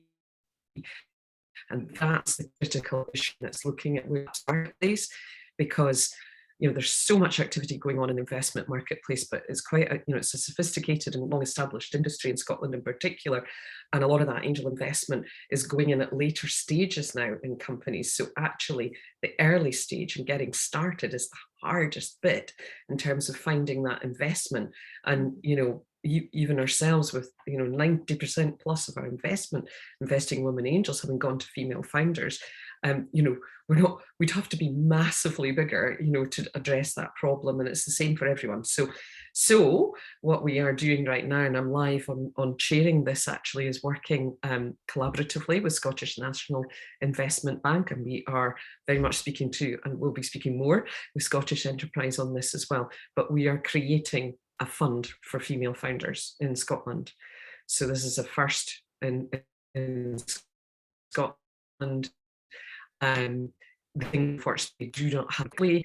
So I'd like to think by next year there'll be, activity on the ground there, but even that is quite challenging. However, things are actually shaping up very nicely there, and it is progressing. So this is exciting news, and we could just see the very clear gap there, and see that as having the potential to cornerstone early stage investment for female founders to get off the starting blocks. And we're spending a lot of time discussing how much of the money in there gets kept to then actually help support the follow-on with those companies, because it shouldn't be just a one-hit support there. It needs to be followed through. So I feel like I'm on the world's steepest learning curve, not having set up a fund before, but you have to start somewhere, and it was the same with the Angel Group. Look what we've managed there. So absolutely determined that this will be pulled off, and a lot of goodwill and support, and Scottish National Investment Bank being brilliant. So this is exciting news, and there's more to come on that. It's really exciting news, and I know Jackie and I have spoken for probably years now about if only we could do a fund, and to see it coming to reality is just super exciting for us. Jackie and Joe, I would happily spend more time talking to you. However, I can also see that our judges are back in the room, which must mean that we know who our winners are. So I think rather than keeping our founders waiting any longer, we might move on to that. Excuse me, but thank you so much, both of you, for your time. You're welcome. Thank you. Thank you. So the wait is finally over, and here is the moment of truth. Now, before you hear who the winners are, I've got two things to say. The first one is that you are all in a privileged position to be hearing live right now who the winners are. We would be extremely grateful if you would keep it under your hat for a little while longer, just until we get it out to the press. And then, of course, you can shout it from the rooftops. Secondly, to our finalists, as Jackie said, I think, way back at the start, you are all winners. Whatever happens in the next 5 minutes, you have done so well. Your pitches were amazing. I have no idea how the judges have been able to choose. In fact, I'm trying to look at them to see if they've been tearing their hair out at this point or not, although they're looking fairly relaxed. So without further ado, we'll start with the CleanTech, Climate and Net Zero category. And just to remind you, the finalists in that category were Xiaoyan Ma of Danu Robotics, Katherine Gunderson of Grand Bequest, and Amanda Pickford of the ThermaFY group. Now, CleanTech and Climate is a category very close to the heart of CGI. So I'm going to ask Kirsty Ramsey to come on the screen with me and tell us who the winner is. And sorry, Elizabeth. That's okay. So really great morning. This has been a great morning for me. It's been a completely different morning. I thank you all for that. As Elizabeth says, CleanTech's very close to CGI's heart, so I am delighted to announce the winner is Xiaoyan Ma for Danu Robotics. Well done. I love that reaction there, Xiaoyan. Oh, I can't believe it, because I was so nervous this morning, and I practiced a lot before coming, and it's so fast. Thank you so much. No, it's clearly something that's very close to your heart. You're obviously very well researched in it. Yeah, well done, really well done. Just keep going from bigger to bigger to bigger and take over, okay? Yeah, absolutely. No waste in the future. Oh, well done. Congratulations. Thank you, Kirsty. And, you know, to Amanda and Katherine, you guys were amazing. I really do wish you could all win. But Xiaoyan, well done. Moving on to Disruptive Innovation. And a reminder of our finalists there, we had Mehrnaz Campbell of Cheemia, Janis Roddie of Everyday People, and Danae of Valla. And here, joining me on screen to tell us who the winner there is, we have Kerry Sharp from Scottish Enterprise. Kerry, you've had a tough morning. Thank you. It's been extremely tough, and you know, without a doubt, it's been really difficult for us to make any decisions on all of them. But we were made to. So apologies to those that haven't been successful this time round. I'm sure you all will in other times. So we went for Dana and the Valla, how you pronounce it? I'll get my pronunciation wrong. But well done. We were really impressed with your pitch. We're particularly impressed with the fact that it comes from something very personal to you as well. That came across in the passion and how you talk to the business, and the answers to the questions were brilliant. So well done. You did a cracking job. Oh my goodness, thank you so much. That's so exciting. Thank you. I'm surprised. That was an incredible category, and yeah, big congratulations to the other people in it, because I'm super surprised to have won that. Thank you so much. You should be. You did a great job, so well done. Well done, Danae. I'm so chuffed for you, and commiserations to Mehrnaz and Janis, who did give great pitches as well. Moving on to FinTech, Data Science and Cyber Security. Our finalists there were Charmaine of Actelligent, Lynne Darcey Quigley of Know It, and Anne Widdop of the Vr Hive. Three amazing pitches again. And Cher, I'm going to ask you to come on screen and tell us all who the winner is. We're all dying to know. Dying to know. Thank you, Elizabeth. Yeah, it's been fantastic. This is my first time of being on the AccelerateHER Awards, and I've loved every minute. All the fans have been fantastic. But I'll put you out your misery. The business that we've chosen for winning this category is Lynne and Know It.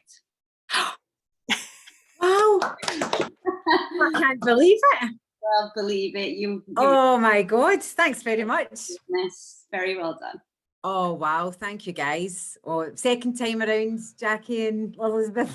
Yeah. You're probably fed up hearing me banging about SMEs and late payments and not getting paid. Oh, I can't believe it. Thanks very much, guys. I'm so happy. Oh, the team will be over the moon. Thank you. Fabulous. Fantastic. And it wasn't just for your fabulous background, Lynne, but I'm sure that helped. No, well done, Lynne. And again, commiserations, Charmaine and Anne. Two great companies, two great pitches. So well done to all of you.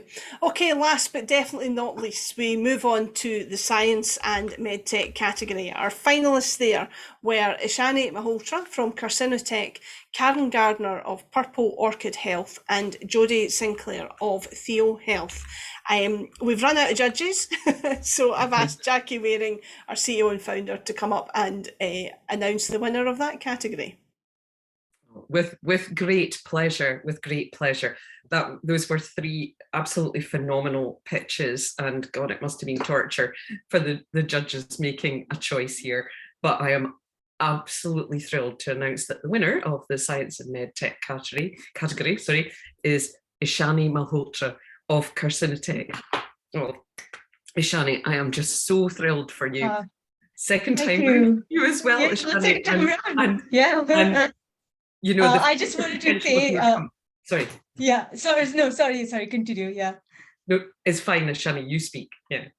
I was just going to say that I was just about to say that being a finalist last year, I got so much from just being a finalist of these awards, and now I'm waiting to see what happens after, now that I've won this time. But yeah, it was great, and I really loved everyone's pitches today, and I think I'm so glad to be here.